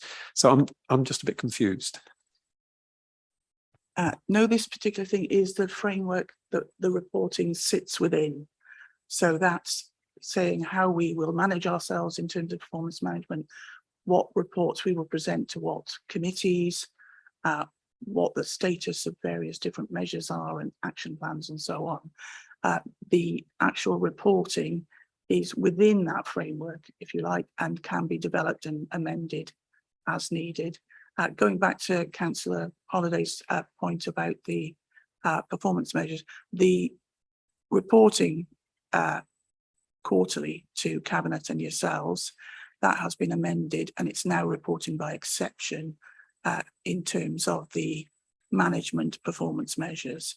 So you'll only be seeing the reds and ambers. All of the rest of the information, though, is available to all members through the in-phase system. So if you want to see all the greens, then you can go and see those. Sorry, Mr. Chairman, I remember us specifically talking about the reds and the reds and the ambers as the key areas, because that would focus on where we needed to look into and delve down into these reports. But this one has just taken me a bit by surprise. I'm sorry, I might just be being a bit thick. Helen, am I right in thinking that the performance report that follows this management framework report will just focus on those exceptions reportings as you've just stated? Yes, the last section of the quarterly managing performance report has got the management performance measures that are red or amber and the commentary from the manager stating what the issue is and what they're doing about it. Yeah. So that is definitely, very definitely included in the quarterly report. So they're the changes that have been made subject to the comments at the last time the report was seen, Nigel? Absolutely. In the performance report that you'll see next. Okay, fine. All right. Thank you. Okay, that's helpful. Thank you. Coming back to your point, Councillor Holliday, do you wish to make a recommendation in relation to that? Or are you content that the information is there, but not presented in the report today, but elsewhere? I get that, but the public won't go into it, won't find that. So what I'm concerned about is that what we're presenting to the public, and I'm crossing lots of reports here, so forgive me. I'm looking at climate, coastal and the environment on page 229, which is based on our corporate objectives. Everything is good. I keep on saying we're fourth worst in terms of recycling volumes. That is not good. That's not being picked up. That's being picked up in another part of the report in the benchmarking, but people aren't tying it together, and we're presenting ourselves as we're doing really well in this area, but we may not be. And I don't think that's correct. I think we have to be much more, we have to cross the threads of this information and pull them together, because I'm just concerned that we're not deliberately, we're just misrepresenting what we're at, simply because to us our corporate objectives are this, but in fact what matters to the public is something completely different, and we're not representing a true version, because we're putting things in silos. And I know there's exceptions and I know there's information in different places, but what we're putting out onto the outside world, which isn't sufficient of a synthesis, and that's what's concerning me. And I think that's my confusion. I thought we were looking at a strict synthesis so that we could come to these points, and cross-referencing too is quite difficult. And if we're not bringing that into the domain that it should be in, then we're not actually doing what we should be doing. Okay. So the report that we're discussing at the moment in terms of the performance management framework is intended to provide clarity around that. So if we haven't done that, we need to reflect further. But the document has updated something which I think was originally proposed or prepared in 2015. And sorry, 2017, I beg your pardon, and is sought to develop that document and represent it so there is understanding of our performance management framework, its alignment with our mission, vision, values, and the corporate plan objectives. So this is the framework, this is the structure of the reporting.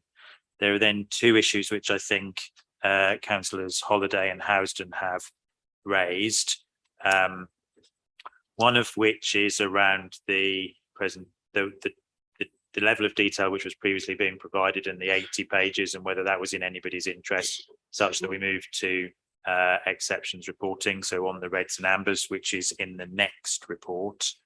the issue that Councillor Holliday raises in terms of the LG Inform data is benchmarking against performance nationally and our family group.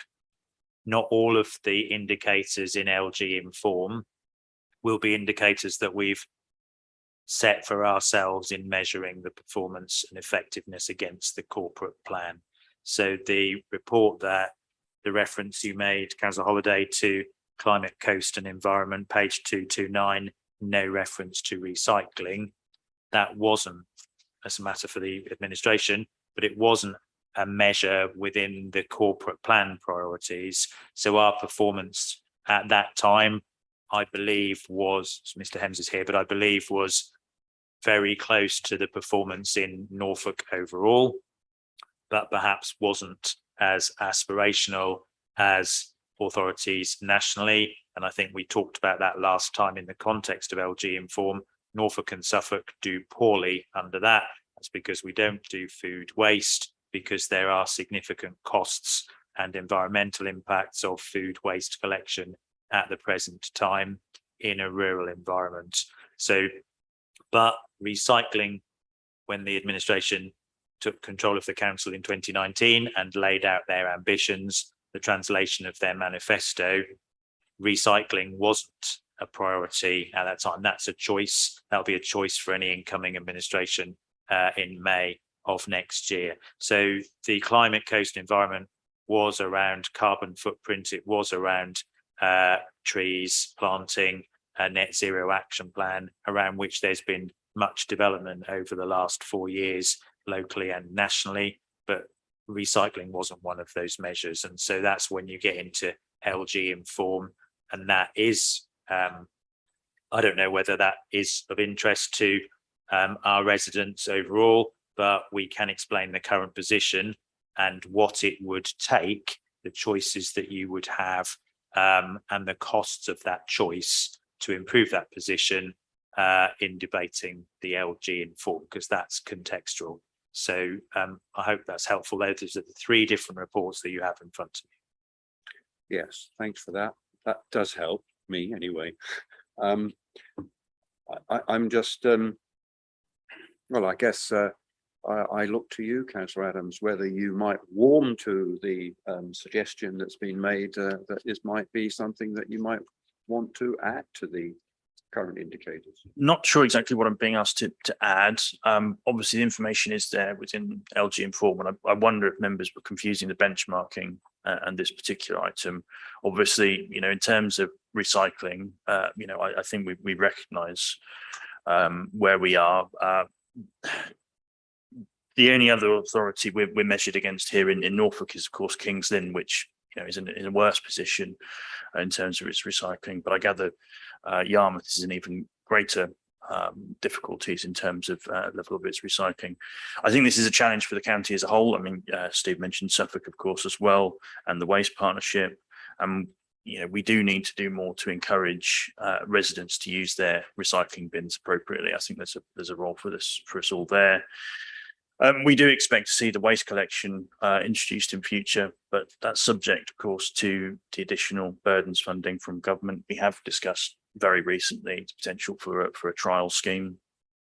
But whether you want to, you know, come back and discuss specific points from the LG Inform data and bring those to the committee at councillors' upon councillors' wishes, if they want to look at anything specific, surely that is appropriate within this framework, because the data is there for councillors to access all of the time.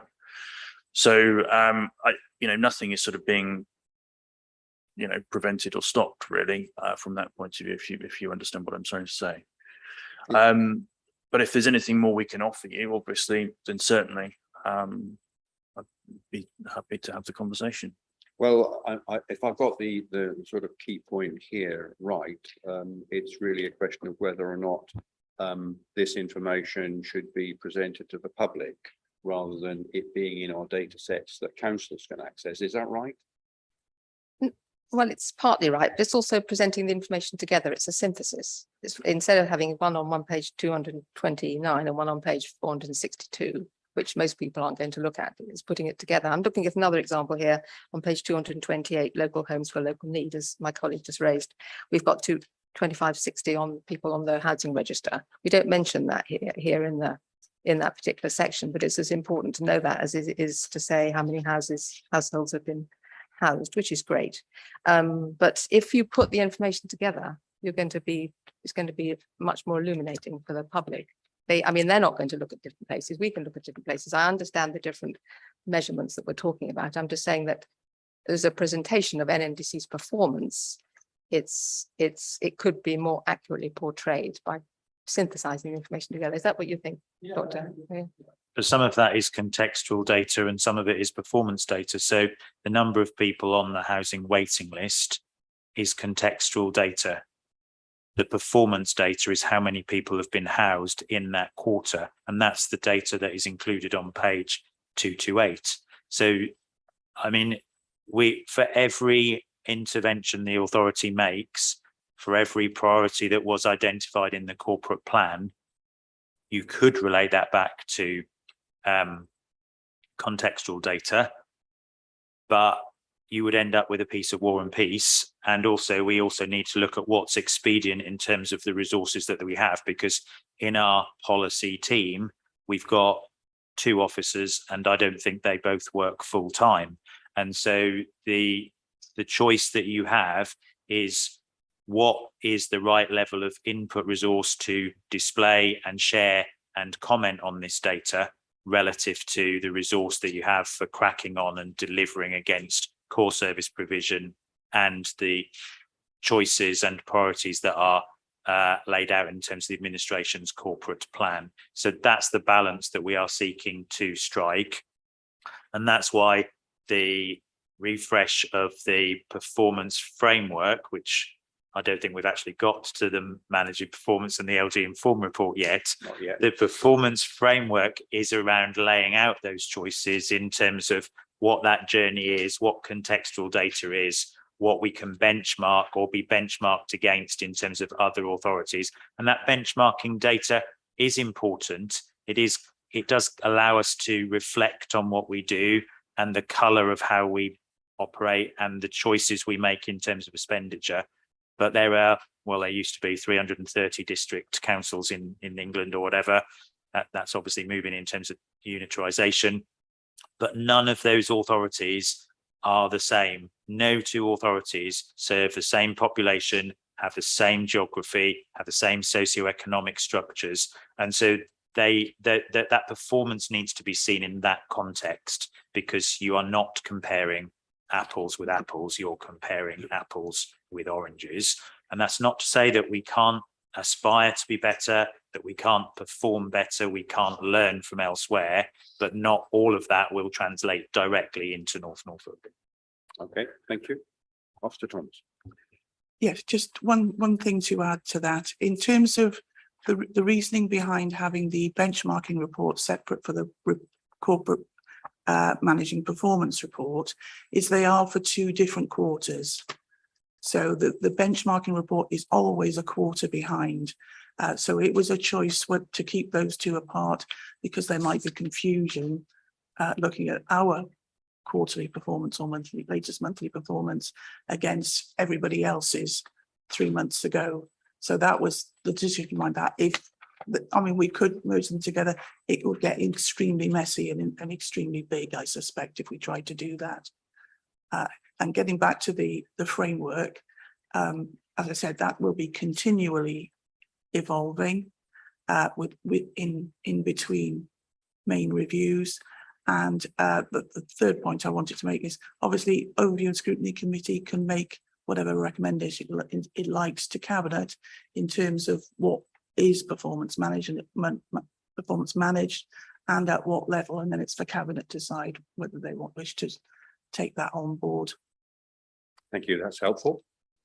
So Councillor Holliday, do you does that kind of help clarify the situation and would you like to make a recommendation or not? Thank you. I'd make a recommendation that you put some contextual comments in the managing performance. I mean, people out there don't understand the difference in performance and context and the different reports we have. They're just wanting to know how North Norfolk is and why they're, you know, whatever problem they have and whether we're doing well and all. And I think if you could put some context in the performance report, given that this is going out to the public, and they're probably more likely to read the chief executive's summary than they are any of the rest of it. I think that would be useful. Thank you. So your recommendation, sorry. Well, there you are. It just fell out naturally. So just to be sure, your recommendation would be Is to put the contextual comments in with the managing performance comments. So when you're talking about local homes for local needs, you're talking about your performance, but you're putting the context in as well. The context would be that overall, and it might be 3 months behind, but that sort of complexity probably doesn't interest the general public. Well, does that make sense? just to explore that a little further, were we to make that recommendation, Councillor Adams, would that be welcome or would that?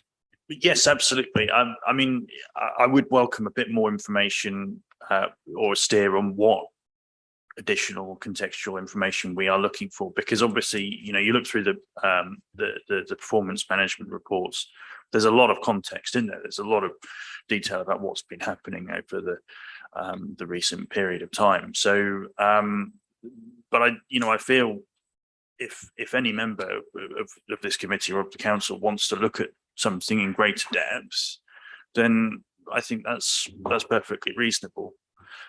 So I'm no objection whatsoever to that, but I just feel a bit of a greater steer on what exactly it is. Given that this information is available to all members, would be useful. Thank you. Okay, so maybe there's a little conversation to be had between the two of you, just as far as that's concerned. Yes, that's absolutely fine. But also, Mr. Chairman, if any other member of either the committee or the council brings something else to your attention or to the office's attention, I think that's absolutely fine. That's very helpful. But at the moment, we've got just the one. There may be others another day. Councillor, sorry, Officer Thomas.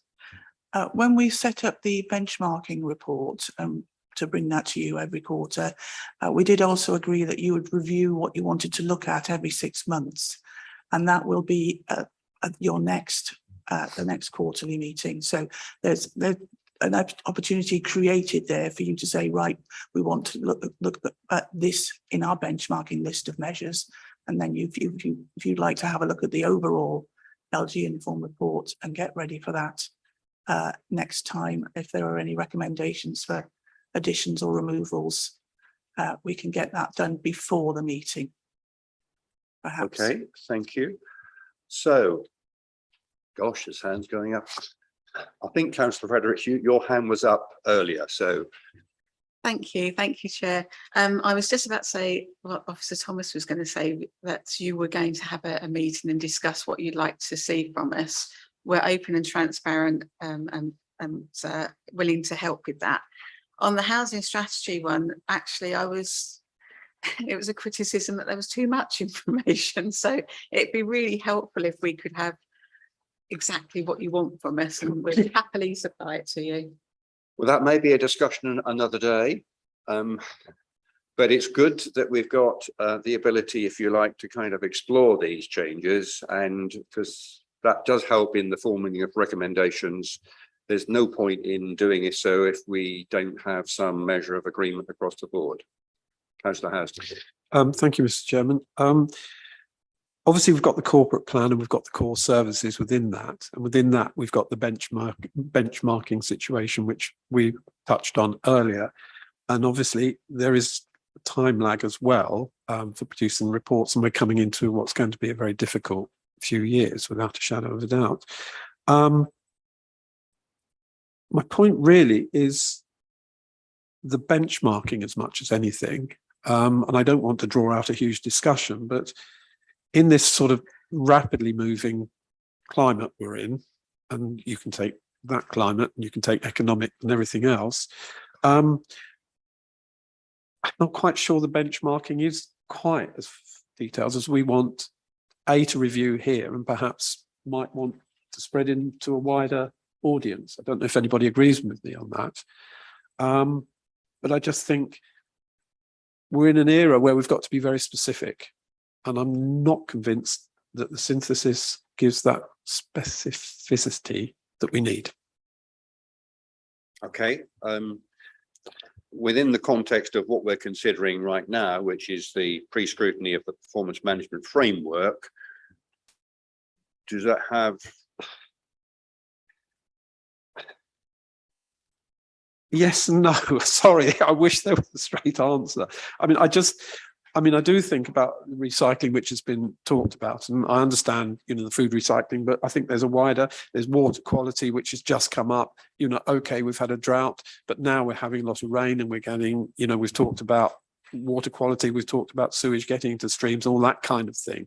And these are some of the things that are beginning to get onto people's radar generally, because I think, they are becoming more aware. They can't use the energy perhaps so fluently as they used to. So I'm not wanting to get into what Anglian Water might be doing or might not be doing, but just the point that we are fully aware and monitoring and looking at these issues as a district council. And I'm not really wanting, as Steve Blatch has said, I'm not looking to go against LG Inform, because I travel a lot and each local authority is very, very different, whether it's age demographic, whether it's geographical demographic. It is very difficult and you can't compare the two.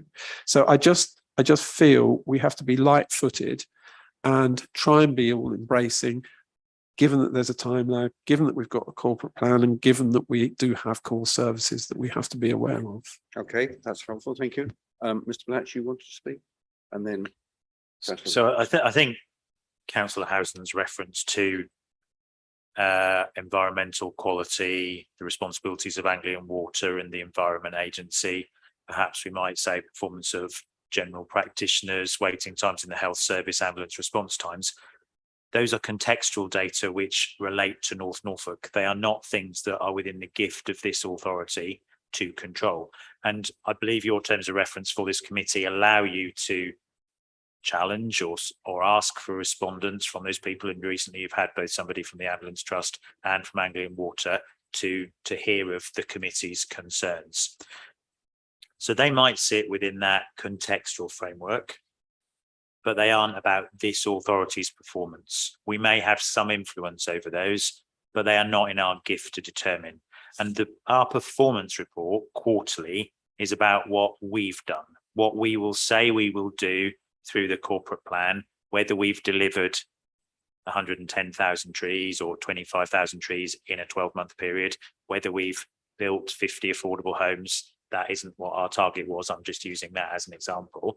Those are things which you as a committee should rightly hold myself and your officer team to account for. And you need to understand why we haven't made those achievements, because that's what you've said, this authority said is important to it. There is then the LG Inform stuff, which is more probably about core services. So what is, as Councillor Holliday referred to earlier, are this organisation's central overhead costs more or less than other authorities? And do we understand why that is, and can that position be improved? That is on the basis of central government returns, speed of planning decision making, how much recycling we've done. And that's where that scrutiny is. Those are more about core services and how do we compare and what can we learn from others. So there isn't a performance element within that comparison about whether we are good, bad or indifferent. We had a couple of meetings ago, the commentary around our benefits performance, where I think the headline figure was uncomfortable for us in that we were in the bottom quartile. And when we went back to our staff, they said that in conjunction with Wendy Fredericks as portfolio holder, they had made an informed choice based on the data that they would prioritise the assessment of new claims relative to change of circumstances, because people who submitted change of circumstances were already in receipt of payment, some payment, adjustments up or down, might needed to be undertaken. So they'd said with the resource available, with the pressure and the demand, some of which was COVID related, they felt that they should put their energies into speedily determining new claims first. So we got behind what was not positive data in terms of quarter, fourth or bottom quartile performance. And it might be overall that as a committee, as a council, we're not comfortable with that performance, but I think it did allow that drill down, that explanation to be provided.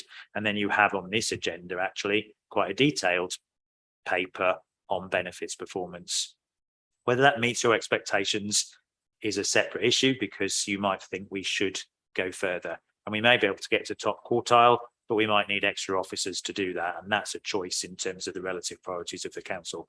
So I think this is a healthy discussion. It's not something we should shy away from, but it is important that we understand where our responsibility is in terms of whether it's contextual data that might sit in the domain of other people, but is colourful or helpful to our narrative, and what choices we make around water quality, environmental change in the way that you've described. There's then the stuff that is in our corporate plan, and we'll have another corporate plan after the elections next year, which will lay out an ambition. Those will be the priorities that any incoming administration will set against which they want to be measured at that time. And then there is the core service provision, which is LG inform, the benchmarking stuff, which can inform those corporate priorities, but doesn't necessarily have to. Thank you for Fine. that. Thank you very much. Thank you. Yeah. That's very helpful. And I think it's good actually, because you've just given an example of how scrutiny is actually working. And I think probably that's useful to us from time to time, just to kind of work that one through. And that housing the benefits one was a good example, how it came to light and how it's been bottomed out. And there are choices that may perhaps be made depending on priorities in the future. So that's very helpful. Councillor Adams, you had your hand raised. Yes, I mean, limited more to add really subject to that. Other than, I suppose I just wanted to say, don't rule out doing a deeper dive into some of the data that you've seen. If there's an issue that's piqued your interest, members can bring that back to the committee. So I wondered whether Councillor House and Councillor Holder were sort of hinting at that in some ways with some of the issues around sewage, which of course isn't an issue for this authority, but the recycling, which is jointly with other authorities, of course. So there's no problem, I think, with councillors asking for that to occur if appropriate. So I can see why that might also, besides the ongoing observation of what is happening, be some things that members would want to do. Thanks. Okay, that's helpful. I interpret that as a kind of green amber light for a discussion on how we might perhaps develop those and integrate those in the future with. That's helpful. Thank you. Councillor Fredericks. Thank you, Chair. Just to give you some comfort that actually we're in the top quartile for first time payments of benefits. So giving a bit of context to that, and we have indeed recruited I think it's about 7 apprentices and more people into the benefits department, so we're catching up really quite quickly and also making forms available online, so we're making some really good progress, so thank you. Good. Hopefully that will be reflected in future benchmarking performance. Excellent. Okay, thank you. Right, are we able to close on this one then? And are we able to close with what I would probably call a general recommendation that there is a discussion to be had between members and the leader in particular, because all of those would have to be agreed by cabinet. Sorry, that's absolutely fine. I'm open to that conversation. Thank you. So if we word a recommendation along those lines that members, and we've got 2 I think proposals, although they probably overlap actually, but there's certainly support for that. So could I have a proposer then that we've reviewed and the revised performance framework and make a recommendation for an amendment. And that's the only amendment I think that we've got before us. So do I have a proposer and a seconder, please? Proposer, Councillor Housden, and seconder, Councillor Holiday. Can I have a show of hands, please, to support? That's unanimous. Thank you. Good, right. I'm conscious of the time and we've got two other performance reports to, I think, consider. Does anybody wish to break at this point, or would you like to just plow on? Plow on? Right, okay. Hopefully we don't get too bogged down then. Right, moving on. So item 17 then. Item 17 is the managing performance report 22-23. Councillor Adams. Yes, thank you. I'll try and be quick. So first of all, local homes. Despite the pressures, you can see 80 households who were on housing lists were housed during this monitoring period, which is an achievement. So I thank the relevant officers for that, but also members, because I'm aware members do give a lot of support to people who get in touch for help, and some of those cases are very challenging. And it's clearly a more challenging landscape for a housing options team than ever before, with the greater demand and less supply. Do engage with the energy officer yourselves. There will be people in your own wards who could benefit from advice, and I'm certainly grateful for the achievements that have been made there so far. On business growth and sustainability, you are of course all aware of the levelling up bids, which I hope we will see the outcomes for in October next month. I know there is increasing concern among authorities elsewhere around the country getting a share of that funding, and I share those concerns, but we know of course staff have really pulled out all the stops to fit in the timescales required for that, for those submissions, I should say. So obviously we were very grateful for that work, and work is of course continuing to progress on the houses we heard earlier today. On customer focus, I think our drop-in advice sessions for the Ukrainian refugees have been immensely successful, again showing the flexibility of this council despite it being a very lean authority, and I know a number of us have reflected on that already. And old news now, but we have of course relaunched the Outlook magazine, which was very well received, and our communications team are of course working up content for the next edition.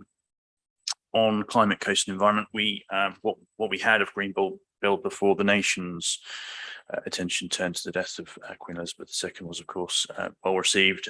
It's unfortunate that was of course cut short, but for the right reasons of course. The tree planting season is soon to be upon us again, which will be an interesting sort of monitoring period again. The coastal teams have been very busy, both with the Cromer and Munsley projects, which are of course upcoming, and not without immense challenges, of course, given the scale of those projects. But it's also fair to say there are ongoing repairs and work for that team up and down the North Norfolk coast every week that perhaps go under the radar. So lots of work there all the time. On quality of life, keeping, I suppose, with the coastal theme, very pleased to see the retention of all of the blue flag beaches. And I personally would hope that one day we might be able to turn our attention to realising an additional blue flag beach in the district.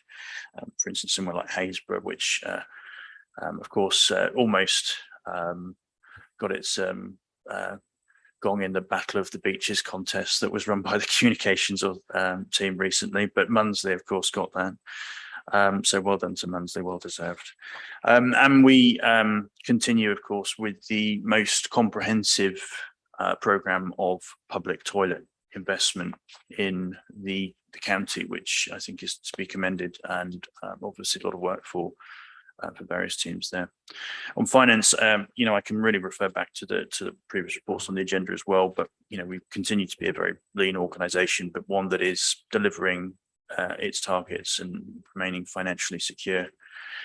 Finally, I should have mentioned probably at the beginning, you should have received, I think it's 2 sides of A4 here, or with the correct pie charts and tables. So there was some incorrect data there in the report that went out, of course. But you'll see just a data error there. So I hope that's helpful to you all. Obviously happy to have a discussion here, but that's all from me for now. Thank you. Okay, thank you for that. Questions? Councillor Cushy. Thank you, Mr. Chair. Just refer to my earlier question actually around affordable homes and how many actually might be or could be built in the coming financial year. I'll take that. Thank you very much for your question.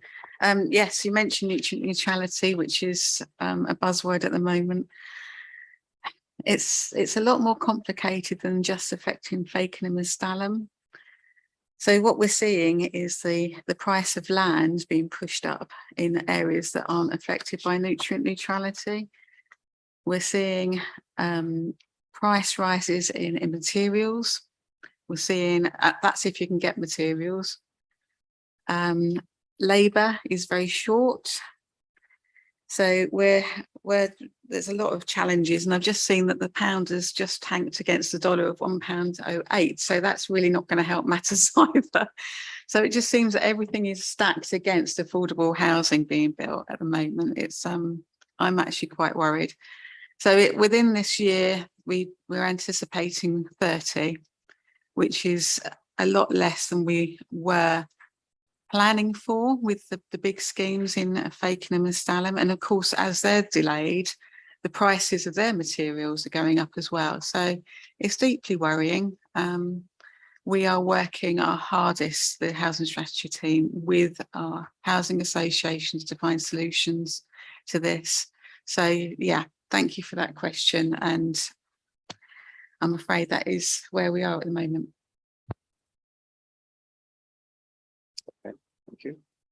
Councillor Holiday. Thank you. Customer focus, you've got 30% amber. I think I looked at the right version. And I was just looked at in phase to see what the data was, because I looked at the customer service key performance indicators, and I'm sure I'm missing the point here as usual, and I'm not thinking about the corporate plan, but we're red because the number of compliments is down. Well, that doesn't seem to me very fundamental. It's very bad that the number of compliments is down, but I didn't think that's very fundamental. So I looked at in phase, and the number of calls answered is at 81%. And the size of the customer service team is at its highest at 14.74 FTEs. Calls resolved at 87%, and the online contact us volumes at 125. This is monthly, lowest ever. And I think that's really much more interesting picture of what's actually happening in customer service than telling me how many compliments. And I know it's not on the corporate plan, but again, I'm saying you need to pull all these different strands together and look at different sources for data. Otherwise, you're presenting something to the general public, not to members, to the general public incorrectly. I just think we've got to have a cross section of different performance data, really. So it's different strands, and no problem looking at calls answered at all. I think that's absolutely fine, and would welcome any such scrutiny on that. Obviously, there are more recent challenges in terms of dealing with council tax calls, etc., which are putting more pressure on that team. But yes, absolutely no problem looking at that in further detail. Okay. Councillor Houghton. Sorry, before we move. No, that's all right. Sorry. Two issues there. One, I think a drill down would be valuable, because I do agree the benefits drill down was very interesting, and thank you for doing that. But secondly, the CEO's excellent report, which is what everyone's going to be reading, talks about the Ukrainian drop-in sessions, which have been fantastic, but it doesn't mention anything about customer service and people waiting to get in on the phone, and that's probably what people are thinking about. And I'm just saying that that's local context, it's not national context. That's the sort of context that would make people that reading this customer focus would give you a completely different idea of what's actually happening in the customer service department, and that's what I'm trying to pull together. Thank you. Okay, thank you. Dr. Thomas. Yes, this is what I was saying earlier. If there's a particular performance measure that you want to be included in the management set of performance indicators, that then if it goes red or amber will then appear in this report, that's completely within the remit of this committee to ask Cabinet to include that in in that quarterly report. So you just need to make a recommendation to include CS00, whatever it is, in the next quarterly report, and then Cabinet can decide to add it or not. Okay, I'd have to go back to the drawing board because I've only got exceptions here and I'd have to look and see whether what I was looking at is CS 11.002 or not. You So- feel a recommendation coming on? Well, it's another integration recommendation, I'm afraid, Chair, but I mean, I think we should look at these calls issue because I think it does look as if the number of calls is going down and the number of online contact forms is going down, and I'd like to understand why that is, but that's a separate issue. What I'm saying is we're presenting a different picture to the outside world, and that's what I'm trying to portray to you guys. Yeah. I'm very happy to take that away. We would expect the number of calls to go down during August and September.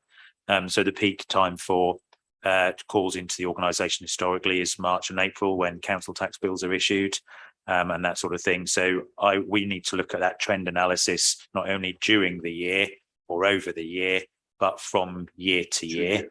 And we need to then understand whether there are reasons for either an increase or decrease. But the request you've made is absolutely fine, and we can take that away and do a deep dive as you've requested.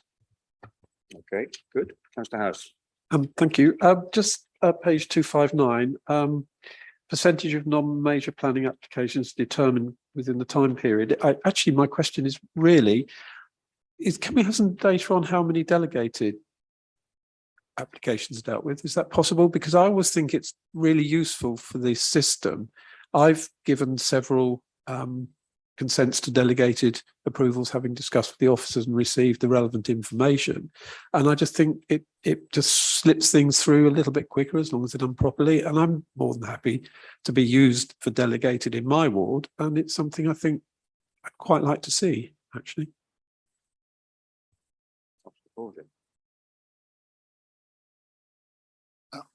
Yeah. You know, I agree. I mean, generally speaking, I think 93% of applications are delegated to officers, so it's quite a high level, high number. But yeah, I don't think there's any issue with that. And those coming out to the district councillors who, for additional support. Yeah, that'd be good. Okay, thank you. Yeah. Okay, thank you. Any other questions? No. Are you then happy to note this report and endorse the actions being taken by the corporate leadership team detailed in Appendix A? The Cabinet asks for further information or action where they consider it necessary regarding performance, as outlined in Appendix A. Are you happy to accept that? Note that. Can I have a proposer and a seconder, please? Councillor Heinrich, Councillor Fisher. Can I have a show of hands, please? Thank you. That's unanimous. Thank you. Moving on to item 18 then, which is the performance benchmarking report. Councillor Adams. So I trust you've all read the papers. I think in some ways you've had quite a lot of conversation on this item already. So I don't know what more I can say. Obviously, there's a range of different benchmarking measures there. And, looking at, say, there are considerable differences between some of them. You can see we perform well against other authorities with council tax collection, but of course we're top 5 on the housing waiting list for reasons that have already been discussed. Really, Norfolk is a victim of its own popularity in that sense, but we're also prevented from delivering no affordable homes in the number that we need. So lots of different things going on in terms of housing, of course. But various measures. I think we've already had a conversation on waste. But I'm obviously again happy to engage in a conversation if there's anything specific that you want to discuss. Thank you. Okay, thank you. Any questions in relation to this report? No. We are required to receive and note the benchmarking information and make a recommendation to Cabinet to investigate specific levels of performance, and not the case at the moment, but are you happy to do that? Can I have a proposer and a seconder, please? Councillor Fisher proposes, Councillor Heinrich seconds. Can I have a show of hands then on that? Okay, that's unanimous. Thank you very much indeed for that. Moving to 19, which is the Cabinet Work Programme leading into the work programme of the committee. I'll keep this very brief. Just to note, on the Cabinet Work Programme there, the engagement strategy is listed as going in October.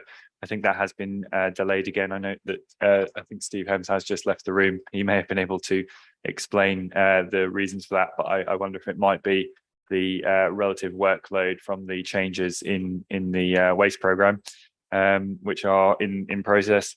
Other things to note are that we have, again, I did mention this earlier, that revised performance management framework is actually going to November to allow time for comment. So if that recommendation there to have those discussions takes place before November meeting, then perhaps we can get those changes in place ready for that. Other things to note for the Cabinet Work Programme are just that we have some interesting property transactions up for decision at next week's meeting. So one of those refers to the letting of the Cedars. Scrutiny hasn't taken action on that yet or seen that report, but I would suggest that any interested members do attend Cabinet to see the outcome of that. That's everything I have to mention on the Cabinet Work Programme. Any queries in relation to the Cabinet Work Programme? No. Moving on. Okay, so for the overview and scrutiny work programme, the main thing to note, I think we'll probably be relieved to know that we'll have a much lighter agenda next month. The key thing there is the briefing that was arranged a long time ago when we knew that we would be implementing the new target operating model and collections model for the Serco contract. So the key part of the meeting in 2 weeks' time will be that briefing to hear how that has gone. I think it's, we're likely to hear that there may have been teething issues, but we'll receive a full explanation of that. We will also have that has risk register coming back in a corrected format, council tax discount determination. So yeah, a number of things, but hopefully we won't have quite the length of meeting that we've had today. Okay, thank you. Any questions in relation to the committee work programme? No? Okay. Are you happy then to note both of those? Going to have a show of hands, please, just to confirm that. Yeah, that's unanimous. Thank you very much indeed. Right, so we have no items to exclude the press and public. I think there's only one matter I just need to mention, and that is my thanks to Councillor Heinrich for offering to stand in today in the absence of both myself and the Vice Chairman, Councillor Penfold. In the event, I was able to rearrange my diary at short notice, so thank you very much indeed for offering to do that. Right. Thank you. Most relieved that you were actually in the chair today. Sorry? Much relieved that you're in the chair today, getting side of the agenda. Well, anyway, my gratitude to those of you that have attended today to have transacted the business that we have, because it has certainly been a full agenda. So thank you very much indeed. And I formally close the meeting.